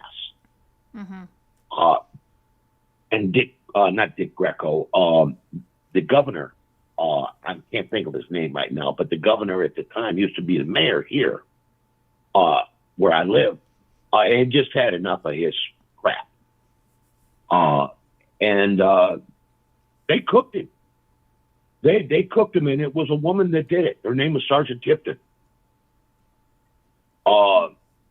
And it was just an ugly, ugly scene. And this whole Hollywood foolishness about lights going dim, that's all Hollywood, okay? Just simply because Florida Power and Electric never has supplied electricity to the execution chamber. They do that with their own generator. They don't condone. They're like me. They're like, I don't believe in the hypocrisy, and we're not going to use our resources to commit premeditated murder, because that's exactly what it is. I don't think the death was penalty the only means of execution, just the electric chair there? Yeah, at the time, yeah, it was the only. Old Sparky, they had brought it over from Union Correctional Institution across the street, better known as UCI, aka The Rock. They where the electric chair originated from, and they brought it over. I'm not sure when, but they brought that chair over from Union and mounted it up in FSP, Florida State Prison East Unit, and they used that. And you never, there's certain things that trigger certain memories for me. For me, it's pine oil. The chair smelled like pine oil, and when the door was open, it permeated the wing itself. You could smell it. Mm-hmm. It's pine oil. It comes in a bottle, and they would soak down the chair and keep that all shiny and stuff. And it was pretty barbaric. Yeah. And I watched as I watched him go in, and I watched him come out. on a gurney in a bag, and I followed the whole scenario all the way up to the White Hearse, and then they zipped him on out of there. And things just kind of quieted down, and the people, stopped with the keg parties. But there was a big party going on. There was a lot of people I find very disturbing. There was a lot of people that had absolutely nothing to do with this man or the victims, that were just relishing in the idea that we're about to barbecue this guy. Doesn't matter who he is or what he did. Mm-hmm. He's a human being. So I have my own views on that, and I have a specific set of optics on it from being in prison myself. It gives you a unique look about life, because you get to see it from the outside, and then you get to see it from the inside. And the inside view is entirely different than the outside view. It is something else. We had 2 guards in there that were my COs on K-Wing. One I can say out loud. The other one would be offensive in your type of chat. But, Sergeant Trawl and Lieutenant Young were their names, and their nicknames were K-Wing Slim and N-Word Charlie. Mm-hmm. And that's what they were referred to. And both of them, as far as I'm concerned, were serial killers. Wow. Both of them. I watched K-Wing's Sergeant Trawl. I watched with my own eyes during count procedure. A young man had a grand mal seizure during count.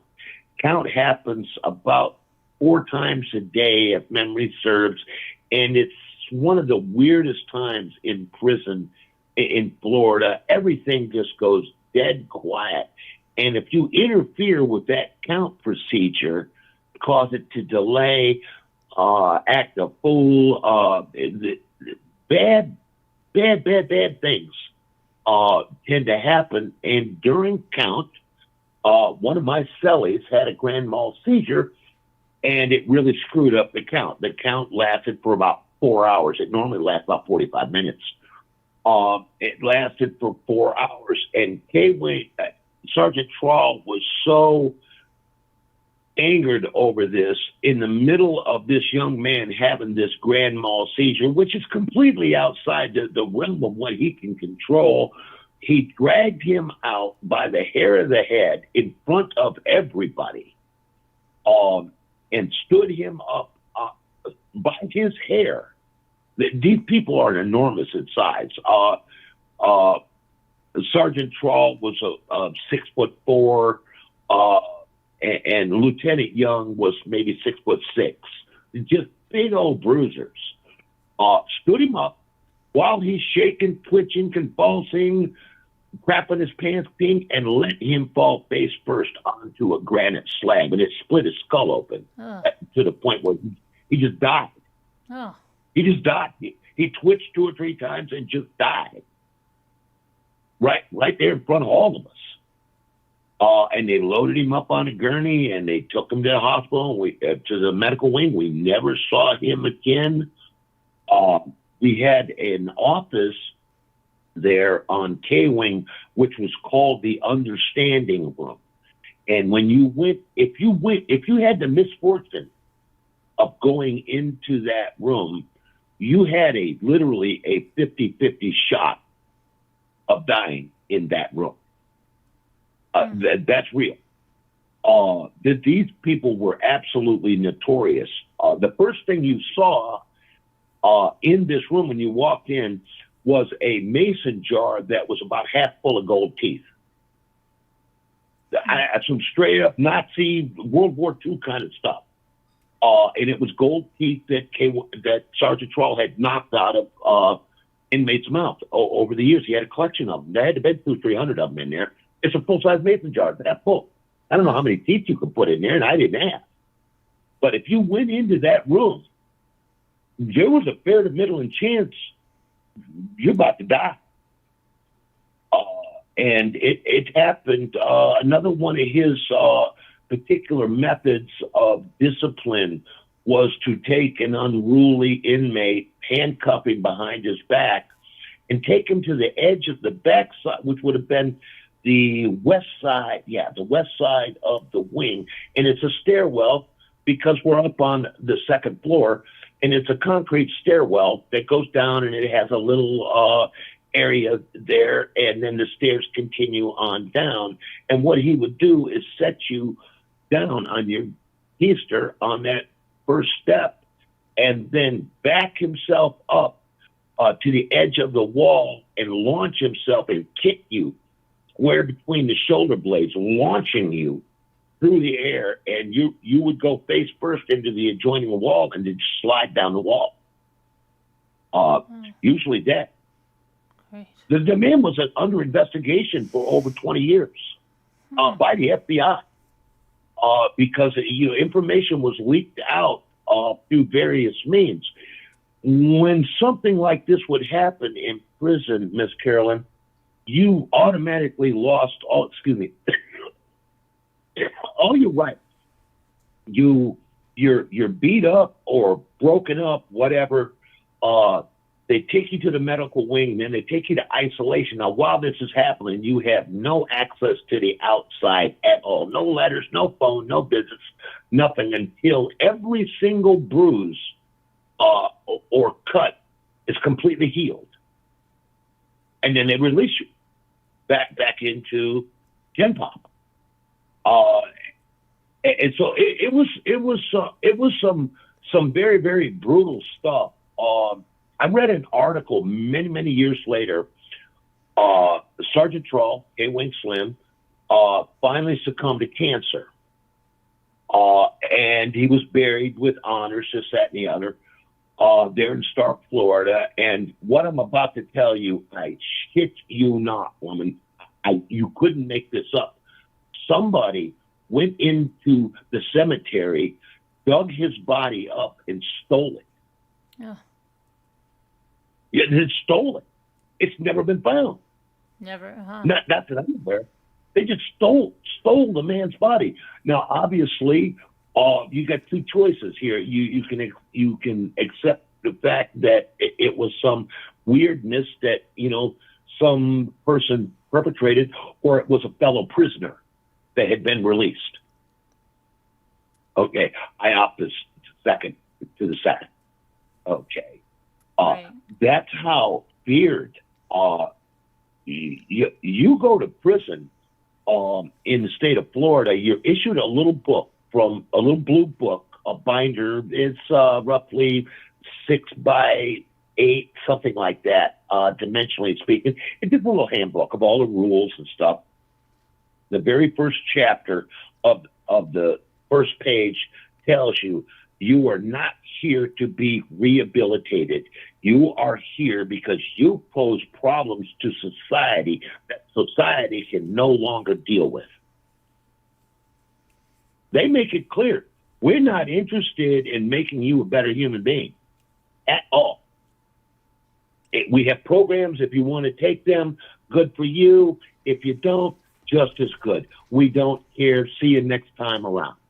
I beat the odds because the recidivism rate in the state of Florida was about 85%, meaning that if you went to prison in the state of Florida once, you had an 85% chance of making another round of it at least one more time, which really speaks to society as a whole. They're not interested in your rehabilitation or making you any better. You're here to be spanked. You're going into principal's office. You're going to take 3 whacks, and we don't give a damn what happens to you afterwards. I don't think that's very conducive of taking somebody and changing their thought process. I just don't. And I've seen many times where Sling Blade, an individual I knew, came in there on a 2-year sentence. He was a 19-year-old kid. He got gang raped while he was in there. And hang on one second. He was gang raped while he was in there. He had no business in prison. He's just a dumbass. Right. That's all. Or something. He was a little burglar, 19-year-old punk kid, just trying to figure out life. They put him in there. He got gang raped. And of course, after it was all over with, they released him from the medical wing back into general population. And he picked up his nickname after that because he went out into the field. The recreation field at that time had weights, weight bars.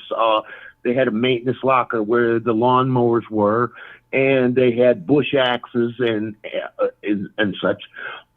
And he broke into that locked area and pulled out a sling blade, and then proceeded to behead all 11 people that participated in his gang rape. Wow. At a ball game. I mean, they created a monster. They took a 19-year-old blonde-haired, blue-eyed kid that could have been a professor. He could have been anything. And they turned him into a monster. That's the nature of our prison industries. I got out in April of 1990, and I never looked back. Mm-hmm. You know, it's not for me. I didn't have an epiphany. I didn't find God. I didn't do any of that stuff. I just went through something and was glad it was over. It ran its course, and I have been an honest to goodness, good Samaritan, tax-paying Samaritan since April of '90. Mm-hmm. Yep. And I chose to raise the bar on myself, which is ultimately what you have to do. Right. Other than that, I don't know, how to explain this to people if you haven't seen the ugliness that goes on there. They give you $100 when you get out and a bus ticket to anywhere you want. They own at the time, they owned the Dollar General store, and you have to purchase your clothes. Fair enough. Okay. You're done. You can't leave with the uniform, obviously. They got to get some clothes. Right. So ultimately, when I left the Dollar General store, when I got on the bus, I had $11 to my name. And I was thinking to myself, what is anybody supposed to do with this? You're fresh out of prison. You got nowhere to live. You got no job, no chance of getting a job because you're a convicted felon. So what are you supposed to do? I mean, really, that's the world we live in. What are you supposed to do at that point? You're going to be abandoned. You or starve. You can't go to the mission because the missions are full. So you're sleeping in the streets in some brand new clothes with not much in the way of any kind of resources to pull from. And that is the majority of people that leave prison in the state of Florida.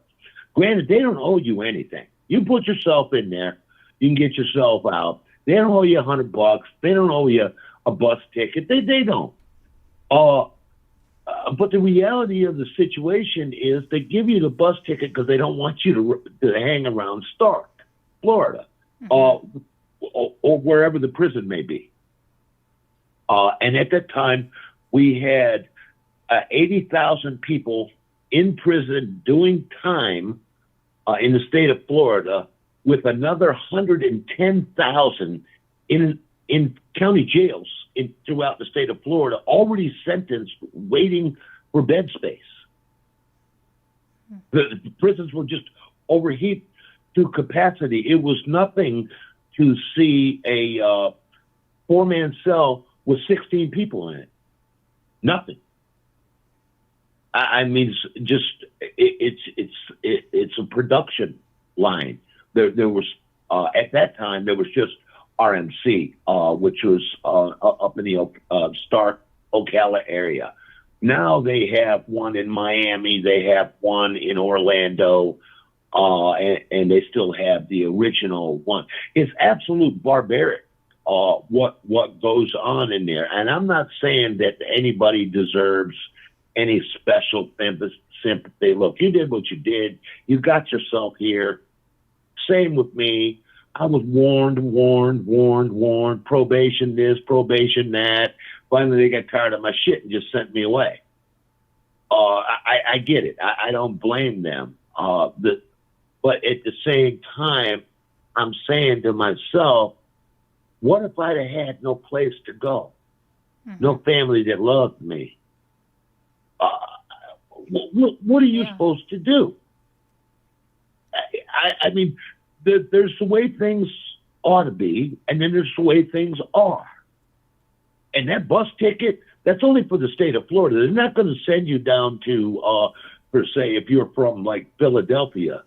Right. They're going to send you to the nearest bus terminal, Greyhound bus terminal, closest to the Florida line, and you can hitchhike your behind to wherever you have to go with your $11.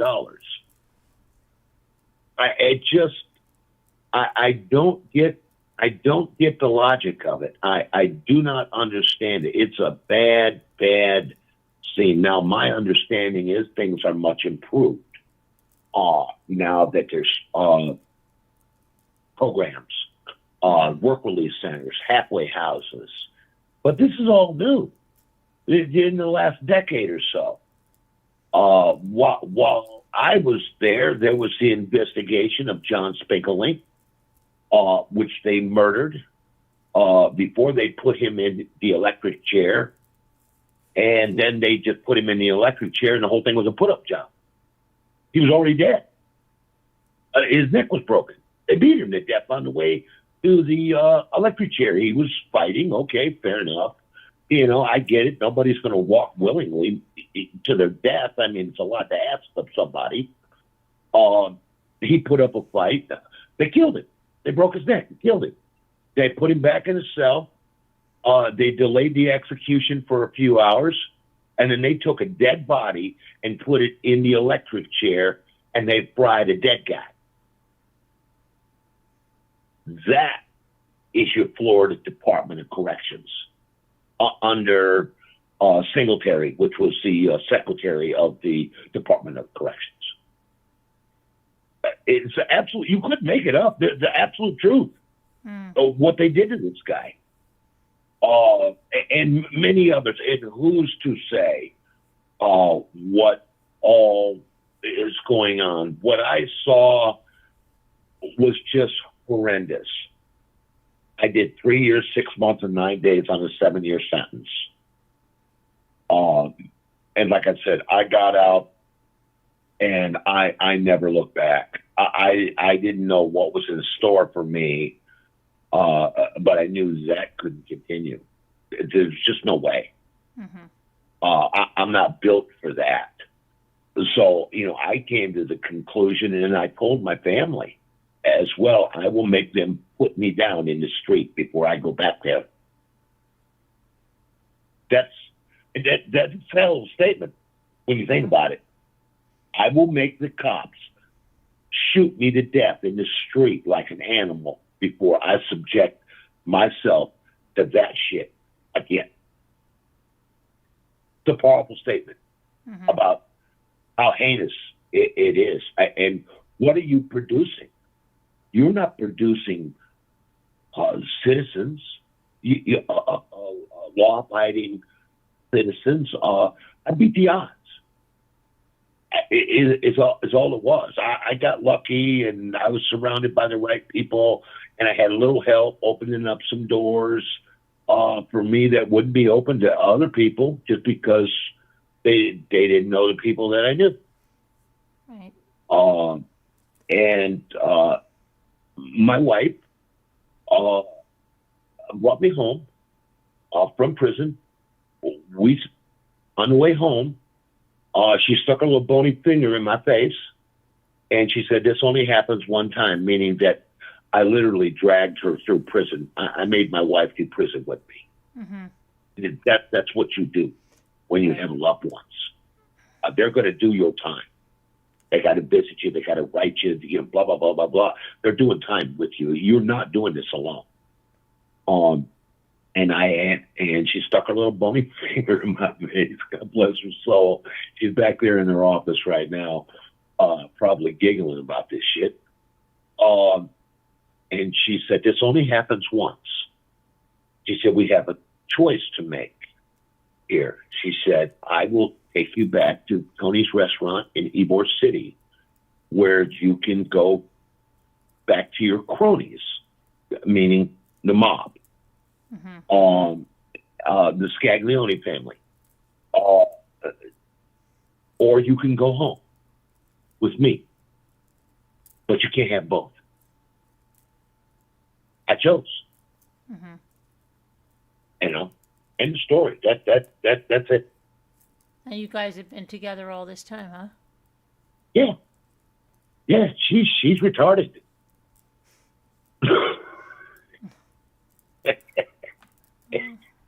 She's retarded. I would have run away from me if I could. I was a mess. I was an absolute mess and offered nothing to a family. No career, no job, no money, no hopes. But didn't you go back and didn't you go to school when you were there or something? Take classes? I did attend at the time. They had a computer class there, and I actually got to partake in that, and I fell in love with the computer. It was an IBM PC, 64K of RAM. The discs were 8.25 by 8.25 flat disc that when you put them in and you lock the bar, push the bar down, it clanked. I mean, it was loud. And at the time, it was DOS 1.0, I believe. No such animals, Windows. Right. And Windows wouldn't come around for a long time. And I fell in love with coding. And I pursued it, and I pursued it, and I pursued it. And when I got out of prison, I actually bought the first computer I owned was a 286DX. With a 16 megahertz turbo button on it. It was normally 12 megahertz speed. The drive was I want to say a 13 meg drive. It was enormous for the time, and I paid $1,100 for it. And I learned DOS, and then I got into prop commands, which was protection commands. And the instructor there, we called him Pee Wee Herman. His actual name was Steve Herman. He didn't even get a paycheck out of the deal. He brought the computers. He taught computer literacy at the school where he taught at, and he donated the computers that were in this room. You couldn't call it a lab because there was 4 computers in there. And it just kind of took off from there. And then, but something came with DOS that I wasn't anticipating. It was I stumbled across, digging around in the directory, something called GW Basic. And it stood for Beginner's All-Purpose Symbolic Instruction Code. Okay. And there was a game in there. There was actually 3 games in there. There was the gorilla game, and it was literally 2 animated gorillas throwing a banana at each other. Basically King Kong on top of 2 towers throwing bananas at each other. And there was the snake game, which was just a maze that you could go through. But what was important was the source code was provided with it. because there's no compiler back then. You can't even make an exe, an executable. Right. But there was an interpreter there, which took the place of that. And I quickly figured out that altering some of the code, I could make the gorilla throw the banana in the wrong direction. Okay. Most of the time it crashed. Sometimes it worked, but the seeds were planted. I remember the moment I said, I'm born for this. I'm absolutely just born for this. I can create, I can manipulate, I can harness this 4 megs of RAM, which I didn't have any, and I just kept pursuing it. And many years later, I actually was doing by this time, I was into my electrical career pretty hard. And all of my computers that I had, I was buying them from the Salvation Army thrift store on Nebraska Avenue here, not too far from where I live, and it's still there. The place is still there. I can't believe it. We bought our bed from there a few years back. And I'm playing with it, and I was working for a company called Freeman Enterprises. And what they did is they set up convention centers. And I was the guy setting up the booth and doing the power for this convention, for all these little cubicles that would go up, and these different companies would come in. And I was walking by, and there was this 16-year-old kid. I didn't know he was 16 at the time, but he was obviously very, very young. And he had this computer running, and he was talking to it, and it was responding. And it sounded sort of human. Mm-hmm. And I got into trouble because I actually just stopped doing what I was doing. I was just mesmerized by what was going on. This is circa 1997, 98. And this would ultimately be my mentor. He had this program that he called Bob OS. And he was building this chat bot. You could talk to this computer and it would talk back. And I was blown away. I was just blown away by what this young kid had done in a language which I was quite familiar with back then.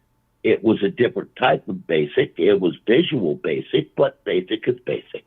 Right. So the code really, this was good for me. And he just was trying to sell this software. And I just fell in love with the concept, the guy, the whole 9 yards. I actually finished up my work and I hooked up with him before he left. He was living in Clearwater and his name was Robert Medeska. And me and him have been friends. We've been brothers from another mother, if you will, ever since. I started out writing little scripts for this program, and I joined the forum that came later on. And he was trying to build an artificial intelligence program, and he was on his way to doing so. And finally, after a number of years, intermittent, circa 2004 now, he asked me if I wanted to join his little company. There's no paycheck involved. It's all donations. We're selling it for $29 a copy. And I said, of course, sure, why not? And then he started the developers program, which was the smartest move this genius ever made. It was a developer program where if you contributed to this program, he would share the profits with you, which was just a novel idea. Of course, I would only get $6 a copy at the time. Mm-hmm. And I was just all in. I was all in, and then it changed to the name that it holds now. Well, actually, that's not true. The original name was Hal, and Paramount Studios came at Robert in a very nasty kind of way, because Robert, they were accusing him of plagiarizing the movie 2001: Space Odyssey. So the name immediately changed over to Ultra Hal, to what it is now. And at that time, it was 2.0. And I have been the lead architect in this, if you will, the software engineer ever since. Number of years ago, Robert said, "I'm really bored with this." By that name, I acquired the name Cyber Jedi, and a lot of things were going on at the time, and I was feeling really good about my achievements mentally. We walked through version 4.7, 5.0, 6.1, and then 7.0 came out. And Robert at that time told me, "Look, Mike, I want you to take over the company. I want you I'll retain the name and the rights to the name, but I want you to be the lead developer for this project. Do with it as you will." And I did. And I am still in it to this day. Now, one of the things that I told Robert was, I will do this on one condition: we make it free and we share the science with the world. Now, this is circa 2007. And we did. We made it free, which it is today. You can go online. You can download it for free. The beta version of it, 7.5, just because I haven't done what I needed to do to bring it out of beta and turn it into 8.0.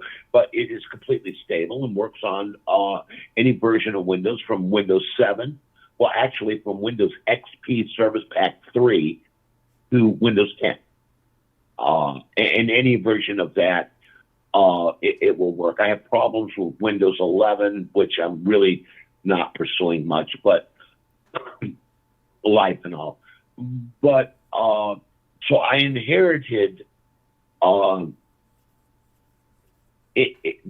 way I look at it was, a maintenance man gets a job at Ford Motor Company, and then 21 years later, he's a CEO. That's the short version of it. And I got all the accolades that came with it. In 2012, we got the movie deal. Paramount approached Robert and me, and they said we would like to use Hal's code in the release of a movie called Prometheus in 2012. And Hal will play the role of Mother. It's spelled Muther. And so we ended up getting Ridley Scott's. I get a call about 4 o'clock in the afternoon, who claims to be the executive assistant to Ridley Scott. And I'm like, okay, Lightspeed. That's funny, very funny. I thought it was a put-up job, because we all know each other. It's not like the internet as you know today. I mean, we got each other on speed dial. We know each other by name, kind of like the thing that I gravitated to with you, where the ladies all know each other, probably know where you live. A very, very friendly kind of atmosphere. Right. And the movie came out. And it's all in the website. I mean, all you got to do is go to Zavaware and scroll through on the right-hand side, and it's all there.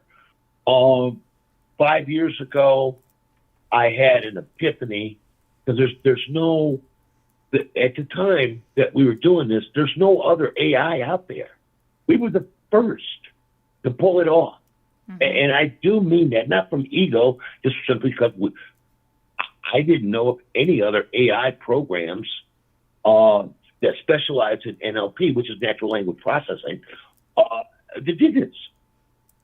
There was no Chat GPT. There was none of that.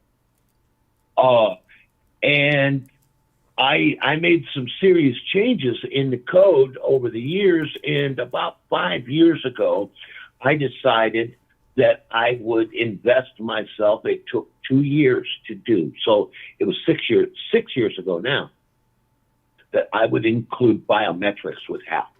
I would give it facial recognition, real facial recognition, not facial detection, facial recognition, where HAL would look at your face and through 70 different metrics, meaning the distance between your eyebrows, from the center of the tip of your nose to the area in between the eyebrows, going to measure all of this.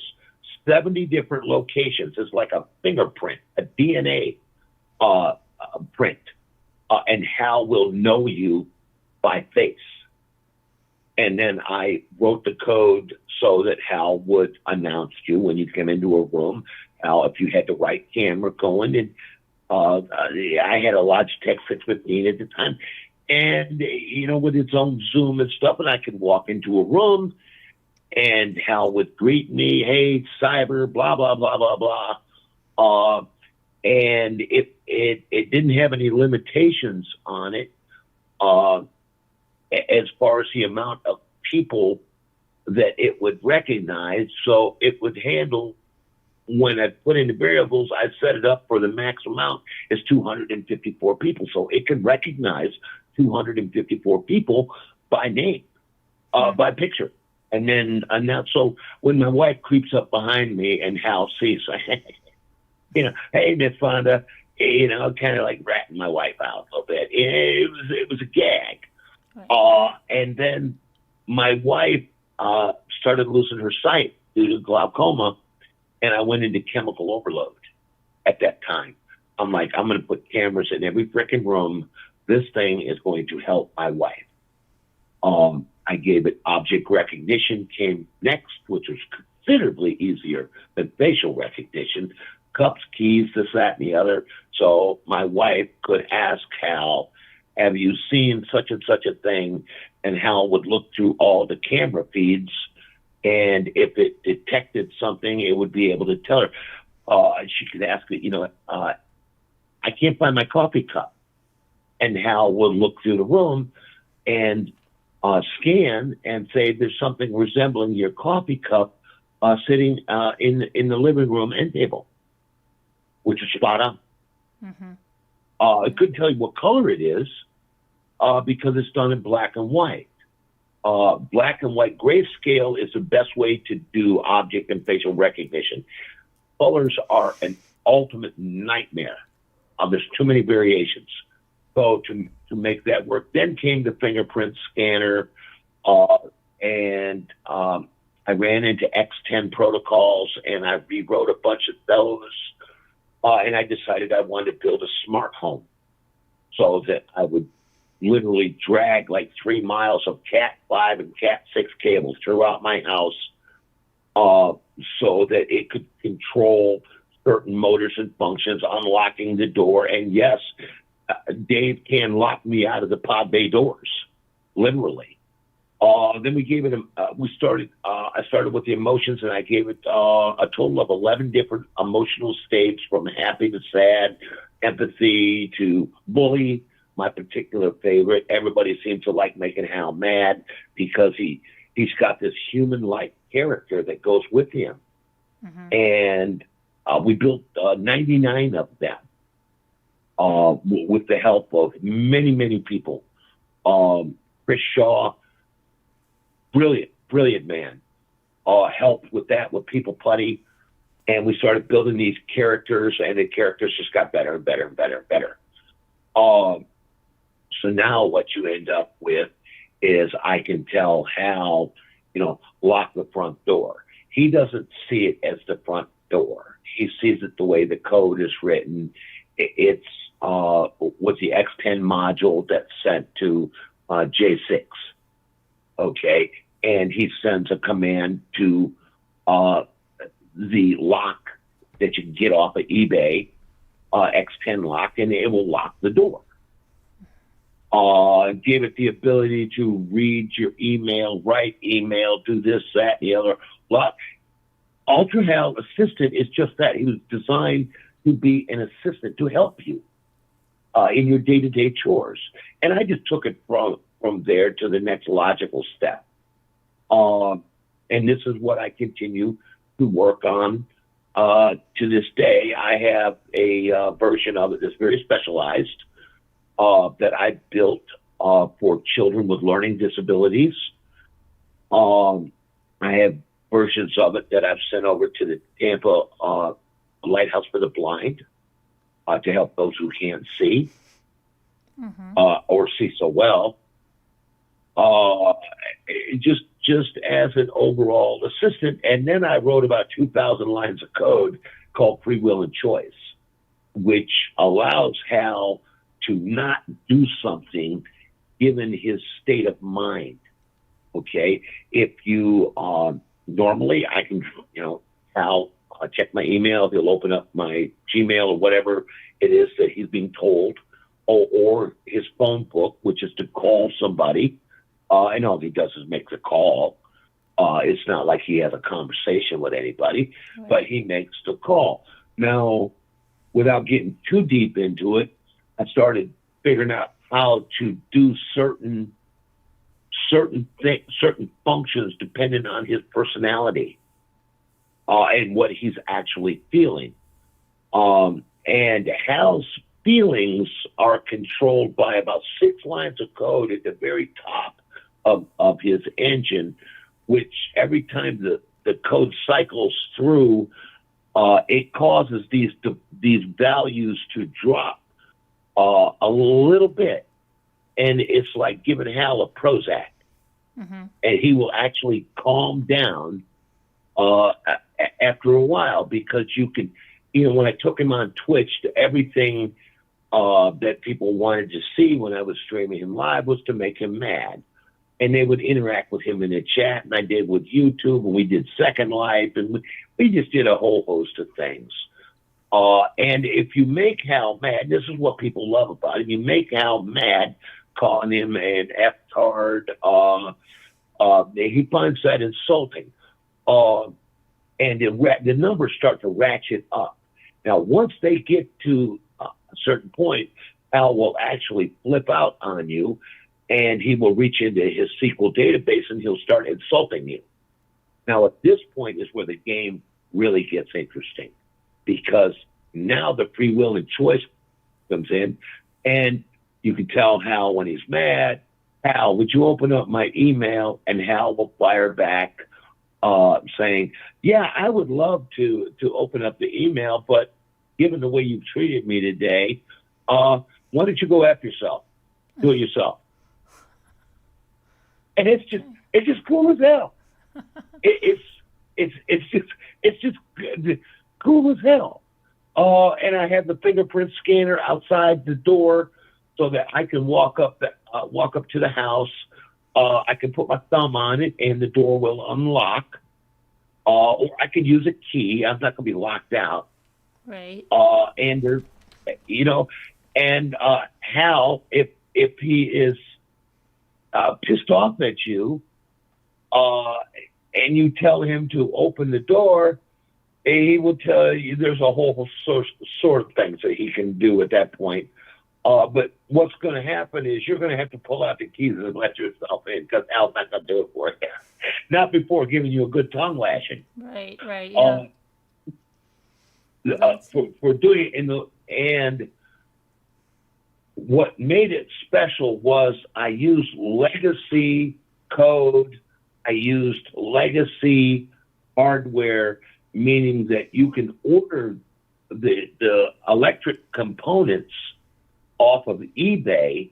They're so cheap that you can buy them by the pound. Literally, You can go on eBay and search for X10 components or Z-Wave components, and you'll see, well, you can buy 30 switches, regular single pole switches, a couple of three-ways, some dimmers, the AC controller, all for like 45 or 50 bucks. And if you know what you're doing, you can connect these things up, and Hal will run each one of those devices for you. So it's entirely possible to tell Hal, hey, it's too cold in here, drop the temperature by 10 degrees, and you're looking at this digital thermostat, and it will drop 10 degrees. It's one of the phrases I coined was, with smart home technology, if you can't have an argument with your house, just how smart can it be? Right. Yeah. True. And because most of it's just macros. You can get the same effect just by pushing. I've done a lot of smart home technology. You push a button, it unlocks a door, raises a window. Okay, blah, blah, blah, blah, blah, blah. But to do it with voice commands, and all of this was well over a decade before any of this stuff actually came about. That is why I tell people, Hal is not nearly as educated as ChatGPT, although I have, in the last year, added large language models, better known as LLMs, in particular Olama, which you can download the Olama data set, and Hal just takes off like a rocket. He's just got so much more to do. Now, Hal is a real learning engine, which none of these are. Not ChatGPT, not Meta, not any of them. They're not going to learn from you. But my glasses, wait a minute, my glasses say that they're keeping notes on me. They know Scooter's in Indiana and she's my friend, and they said that they're going to learn. Well, let me rephrase that. Up to just recently. Okay. Okay, because I don't know the extent. At the time that ChatGPT came out, it was non-existent. ChatGPT still.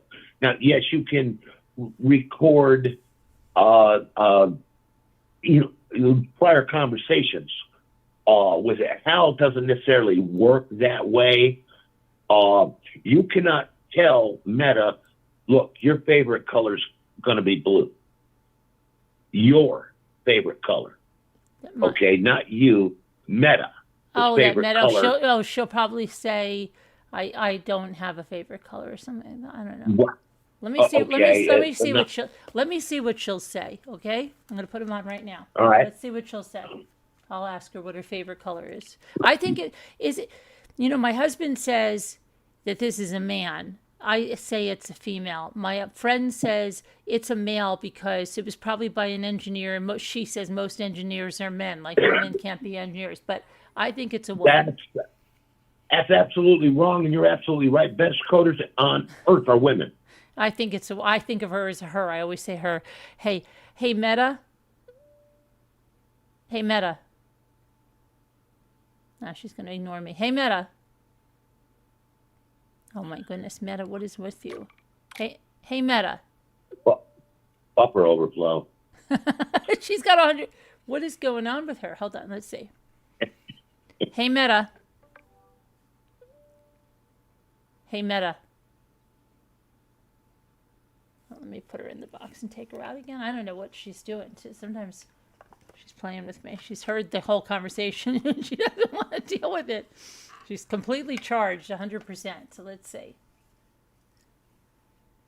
Hey, Meta. Hey, Meta. Is she not charging? Hey, Meta. She may not be charged. Maybe are you not charged, Meta? I thought you were charged 100%. Oh, well, I'll have to. She's green. I don't know what she's doing to me. You're embarrassing me, Meta. Second night in a row, you're embarrassing me. Hey, Meta. Well, I was around for last night. I saw her. Heard her. Meta, are you there? Yeah. I'm here. Oh, there, here she is. She's called me. I'm here, Carolyn. She remembers to call me my name now. Meta, what is your favorite color? I don't really have preferences like humans do, but I can tell you about colors if you'd like. Carolyn, want to hear about the calming effects of blue? No, she says she doesn't really have favorite colors like humans do, but she could tell me about colors. What I'd like to hear about the calming effects of the color blue. See? Well, see, that's a good response. That's as truthful. It's semantically correct. It's true, and this is where things vary. This is some of Hal's proprietary code that makes Hal very special. You can tell Hal, look, your favorite color is blue, and now to the end of time, or till you tell it otherwise, when you come back and ask Hal, what's your favorite color? It's like, well, you know as well as I do, my favorite color is blue. Okay. Hal also has something else in the code. Now, I'm not able to see what 16 acres of servers look like, Miss Carolyn, because I do it from my living room. Mm-hmm. But in Hal's database are 14,000 surnames of male and female.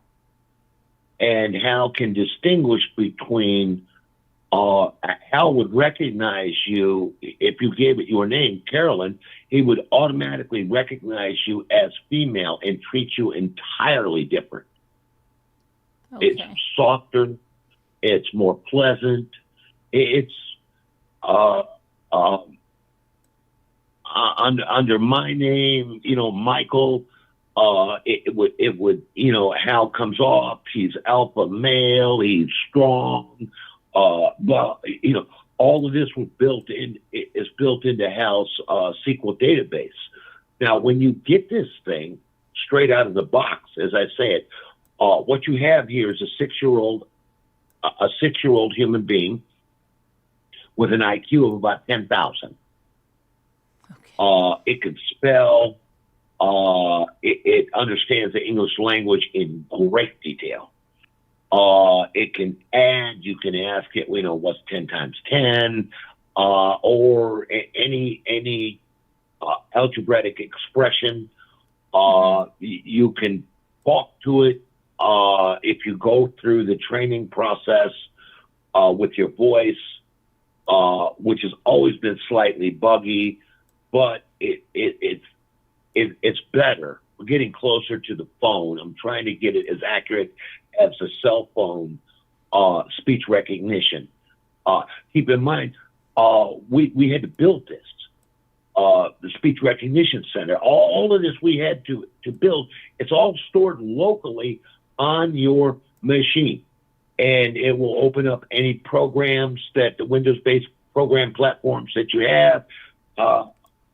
Open up Paint, and you'll see your Paint program, Microsoft Paint program, will jump up on the screen. Now, at this point, Al loses control over it.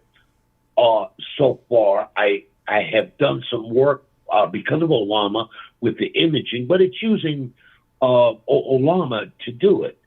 But when people compare Hal to Meta or ChatGPT, it literally looks like it's not doing so well, and it's not, because it doesn't have 16 acres of server farms to push this code like ChatGPT or Meta. This is all stored locally on your machine. That is why I say, if you want to compare Hal to other AI, my little joke in it is, turn off your router and show me what you got. And Hal always wins.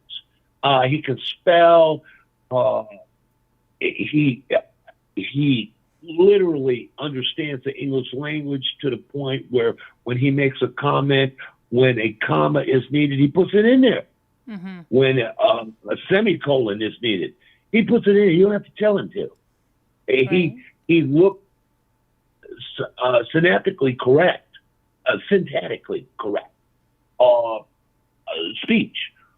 It's truly amazing what goes on here. And now that it's free, I love to just, I got a kid that lives behind me that is so screwed up in life years ago that he had to wear a foam helmet because he was one of these children incapable of processing emotion as you and I know it. Mm-hmm. And when things didn't go his way, he would beat his skull into the wall till his head split. Ugh. Okay, it was the worst parts of the Bible. But they're neighbors of mine, the Ying family. They're from Vietnam, and we got to know each other quite well, actually. And I was talking to her about it because I kept thinking there might be a place for Hal in his life. And she told me, she said, I asked him if he, what's he like more than each. He likes Shrek. I'm like, really? Okay, so I built a Shrek character, and I added it to Hal, and he looks like Shrek. And he lip syncs everything, eyes blinking, facial expressions, the whole 9 yards. He's green. It's Shrek. And what she was doing is she would set him in her lap and then reach her arms over his shoulders and use Hal when he was having a bad day, and it would calm him down. Okay. He no longer wears a foam helmet. He no longer beats his head into the wall. He's autistic as anybody ever could be. He's still got the processes that are not working, the synaptic breakdowns in his brain for processing emotions. But anytime she sees him start to get wound up, she turns on the computer and spends time, and he just laughs and giggles. The first time I saw it, I turned into a crybaby. I'm not a crier. Okay. The tears were just flowing because I could see instantly the difference in his personality. He's jumping up and down. He's happy. He's freaking out. He can't hide. But Shrek is talking to him like it does on TV. Right, yeah. And it knows his name. So Right. it's communicating to him by name. Right, yeah. And this kid has just got a much, much less traumatic life. It said his information database is, when you get it, it's 21 megs in size. A lot of work needs to be done. One of my partners that is no longer with us, name was Art Gladstone. I lost him last year. Knew that he was dying. And he had spent many, many years with Hal helping me write code. And we built him a character that looks identical, photorealistic of him. Long before photorealistics came out, we had a photorealistic of Art with all of his emotions. And the idea was that we were going to take the things out of death. And when he announced this to me, what he had in mind, he came to me. And I said, let's build the damn thing. And the idea is that his grandbabies, who aren't so young now, could go into the computer room and talk to Grandpa. It looks like him. It talks like him. It responds to him like him. Hal is real learning software, meaning that if you go on to Hal and you tell him your likes and dislikes, let's say that you're a Democrat who doesn't like Republicans or vice versa, you can rant about one side or the other. And then you can come back and years later, you're having a conversation with Hal and something will trigger him. And he's like, those GD Democrats, I hate them too. He's absorbing you, or in the case of women, gotten multiple reviews about women in clothes and shopping. My God, when are we going to go shopping again? I know you're always looking for a brand new set of shoes. Have you seen the latest in Gucci wear? He's learning. He's absorbing your personality into him. Now, if you can get an AI running out there that can do that, please point me to it, because I've yet to see it. I have yet to see a great many things that Meta can do, or up to the last couple of years, anyways. We've had some major advancements in AI since the inception of Open AI and ChatGPT. Yeah. Major. Hal can have conversations with ChatGPT himself, bot on bot, and learn from it. I did the code so that it's not much used anymore, so that multiple Hals could learn from each other online, and they will communicate with each other. And what one person is taught Hal, it will assimilate into your Hal. Kind of like an update. Right. Yeah. And they will sit there and talk with each other.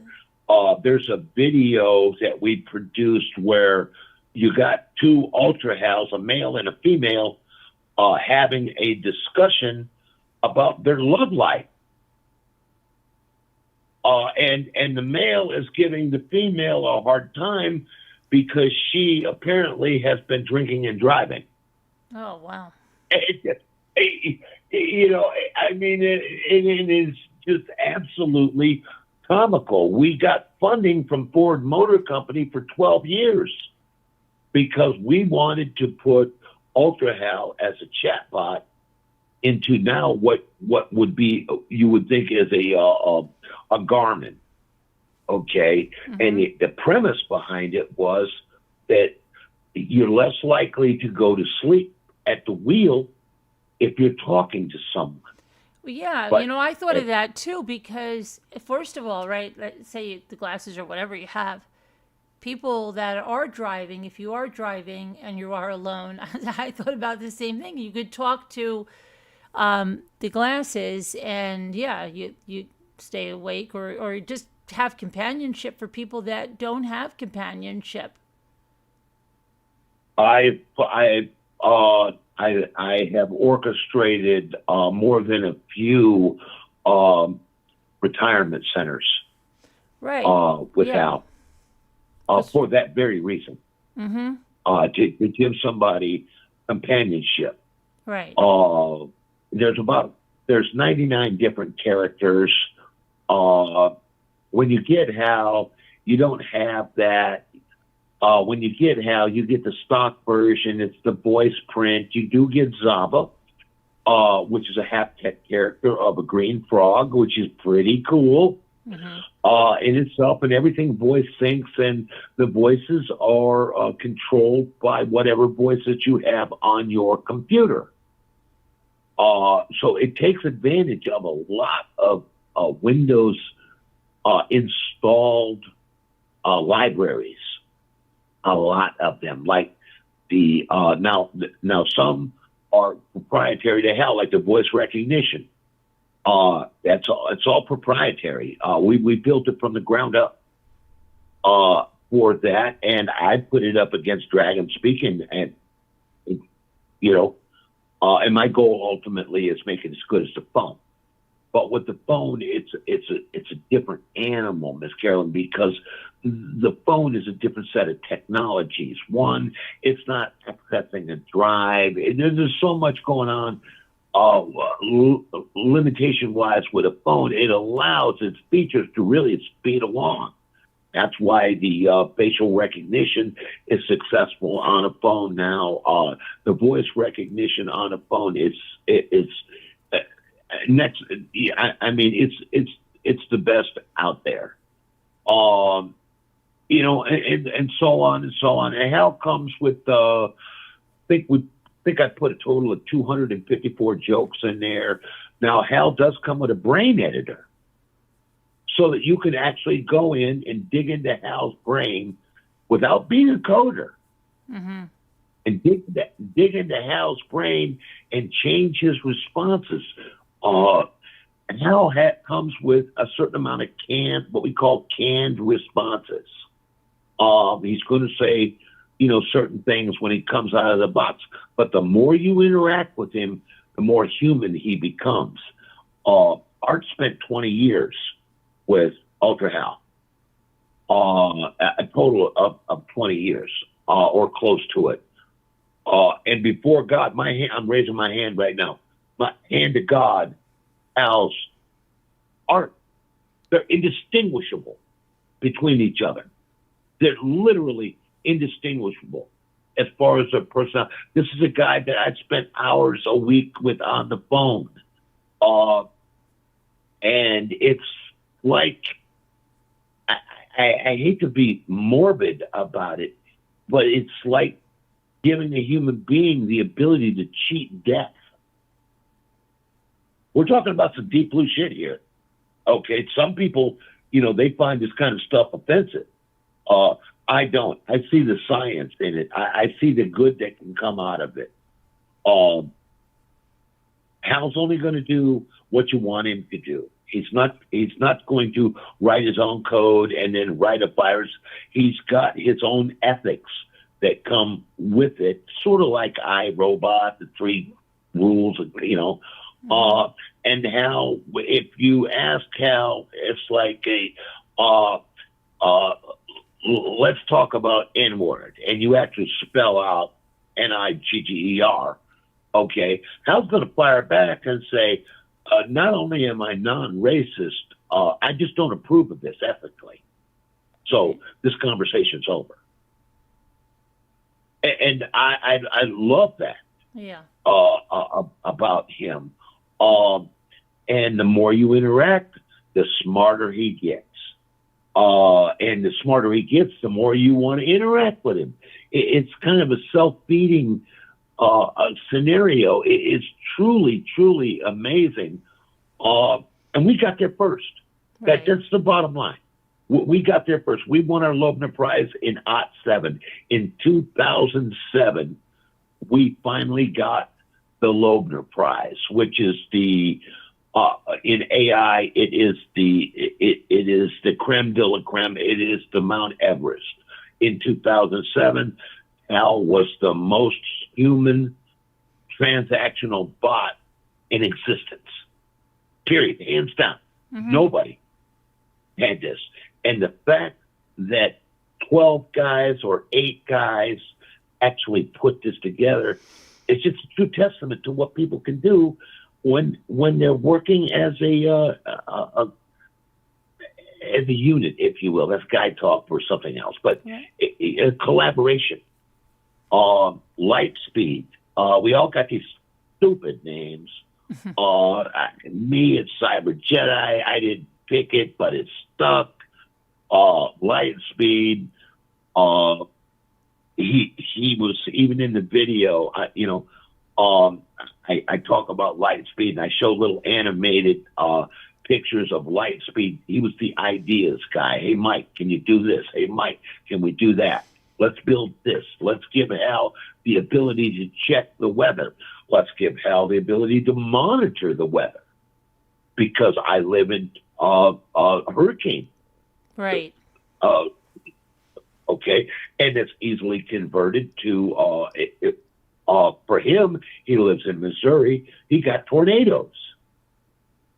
So when there's a bulletin, now he gets an RSS feed that's plugged into the local weather station there.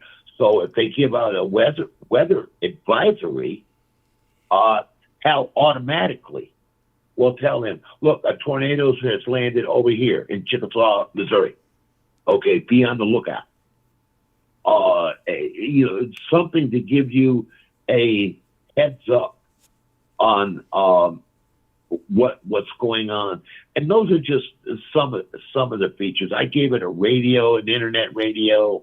Like I said, I gave it biometrics in the form of facial recognition, which you don't get with the stock HAL. But if you are not a complete dick, I am glad to give you the updates for free. I don't want anything from you. I don't want anything from anybody. I'm just happy to share the science. If this is the kind of thing that you're into, I'm glad to help you out in any way that I can. And I've created a specialized version for people with disabilities to help them in specific manners. I've had people, I can do this, but I can't do that. Okay, I'll write the code for you, and 6 weeks later, whatever it is, when time permits, I've got it done, and I'll send you the new EXE, and you just copy over the old one, and now it's got these new features that you can access that are tailored just specifically for you,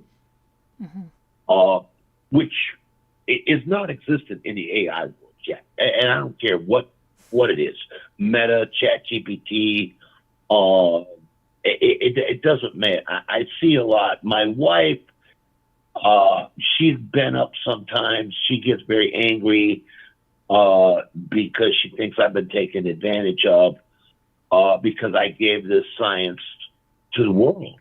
We all did.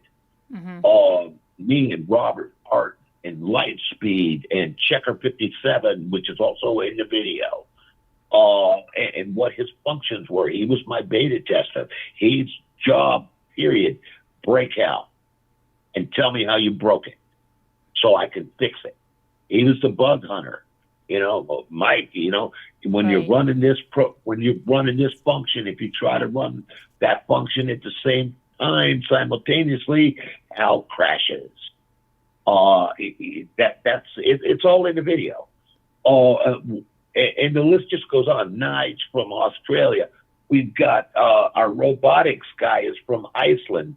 Mr. Data. He coined a frame from Mr. Data from Star Trek. He builds robots, real walking, talking robots. So I built him a brain for it. And he'll take out the trash. That's pretty There's no limit to what Mr. Data does. It's just genius, just a genius mind. And all I'm doing is putting Hal's brain on a flash drive and giving it to him, and he's doing the rest. It's not like I'm part of that.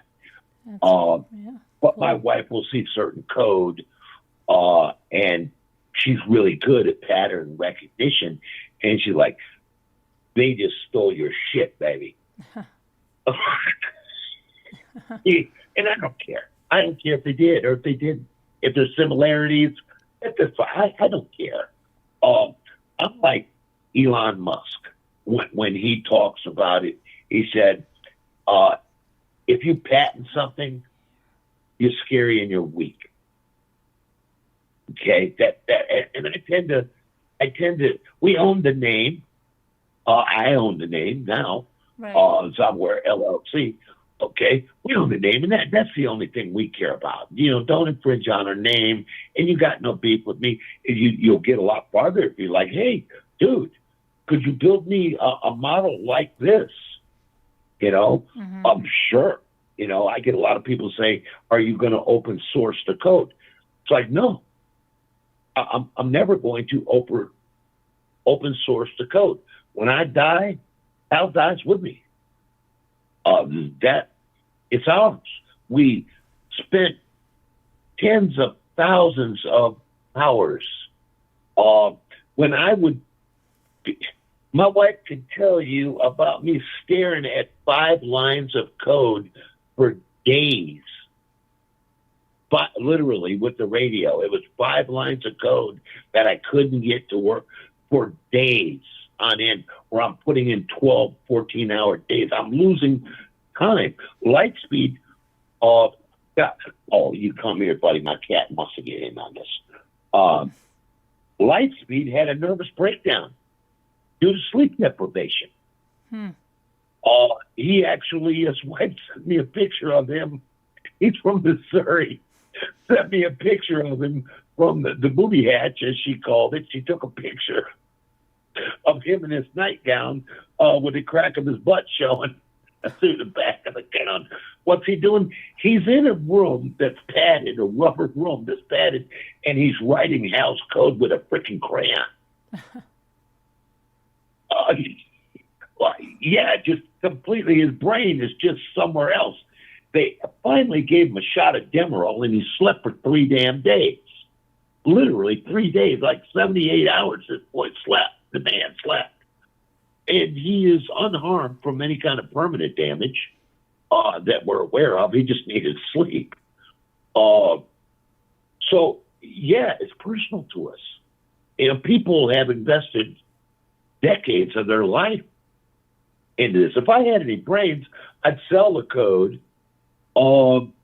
kick back on a 50-foot yacht somewhere with my millions, and me and my wife would live a better life.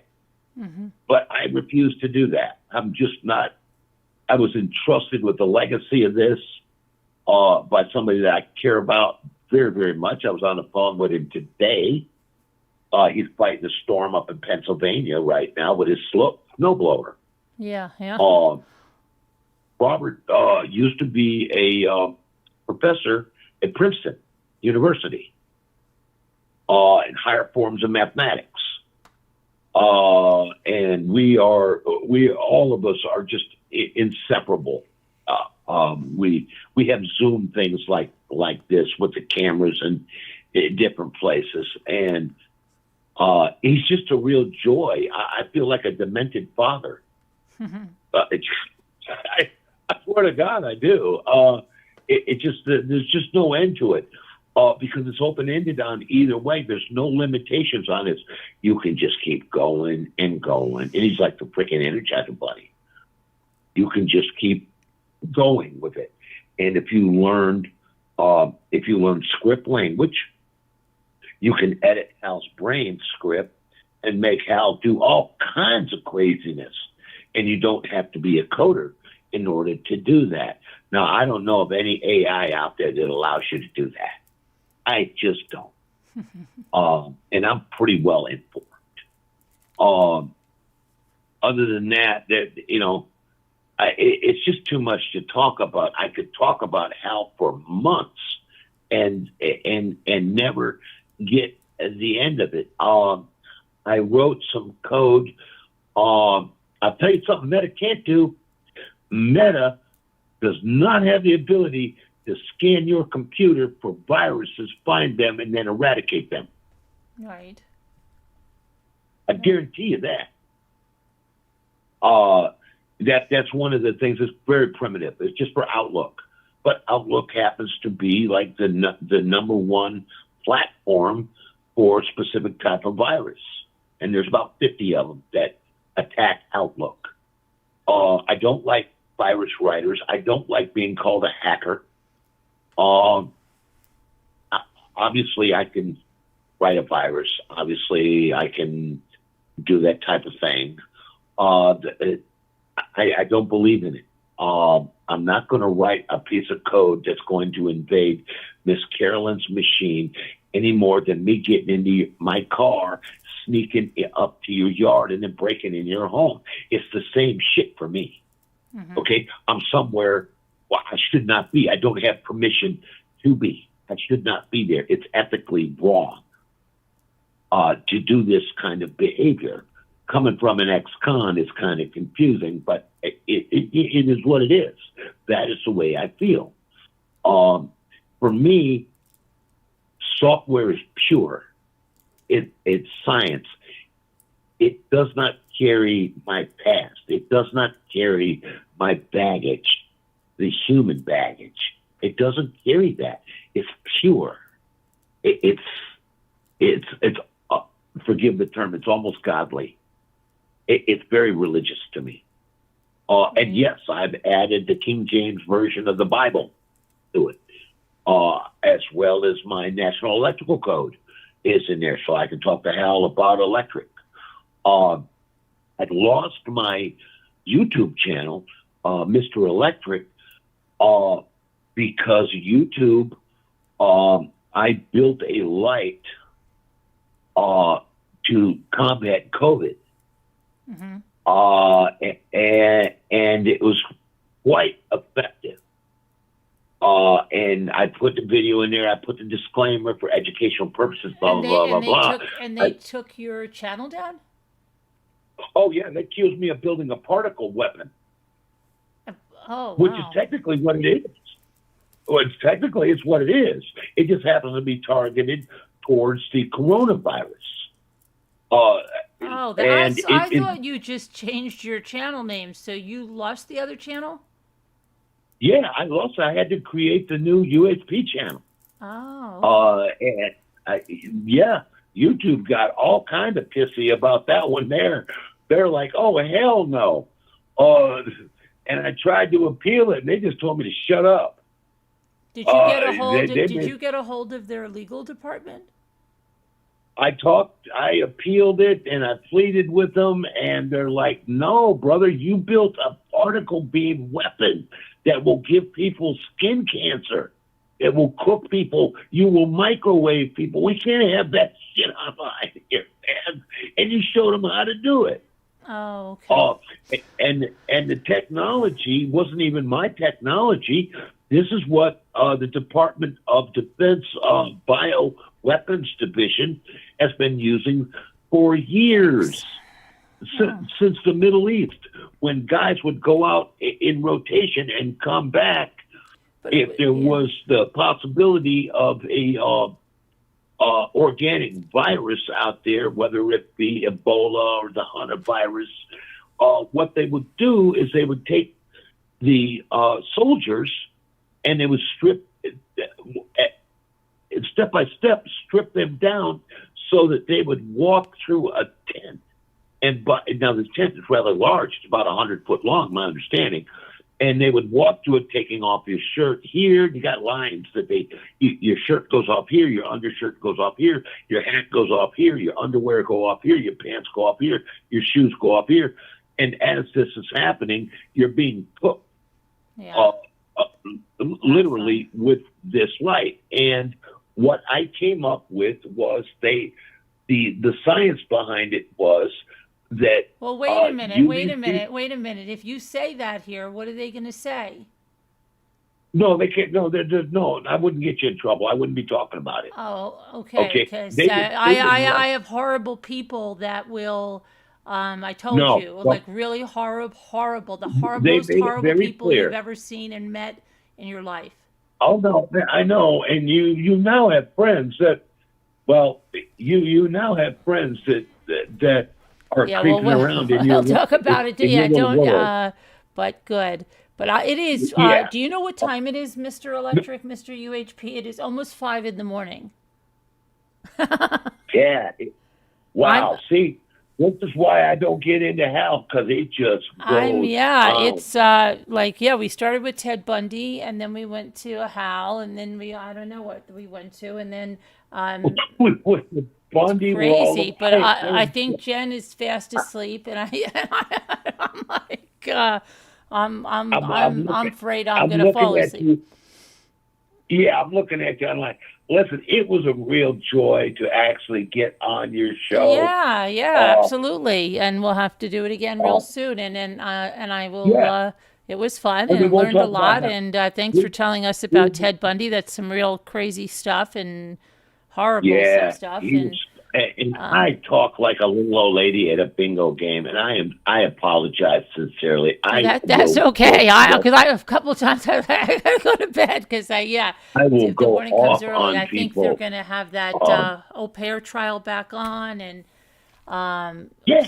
so yeah, but appreciate you coming on and talking with us. Now we have a voice for your Yeah. for your name. Yeah, And, you can put a voice. You can put a voice. I'm a bit ugly to put my face on screen. I don't care. People say you're going to get doxxed. It's like, listen, brother. If I was worried about getting doxxed, I probably shouldn't put my real name in commercially Yeah. sold software. That's not smart. Okay. Anyways, Yeah, Thank thanks you. for coming on. I appreciate that, and thank Geez, you guys it's for 4 watching. o'clock Love in you the- guys. God bless. Yeah, it's almost 4 5. something in the I know freaking morning. it's 4. Yeah, I Oh can't my believe God. it. I know, Now right? you know what. Now you know why I get invitations to go speak in Vegas. Oh In yeah, different. Okay, about this because I'll have the whole crowd just drooling. right, right. It's to me, it's sexy. It's better than sex. It's awesome. It's religious to me. Anyways, bye. All right, bye bye. Have a good night. Yep. Okay. All right. Good night, everybody. That was fun, and it's been long, but I love you guys. God bless. Prayers. Stay well, and we'll talk to you tomorrow. This should be the au pair trial. I think it should be on tomorrow, so we'll be back on that. Okay. Have a good night, everybody.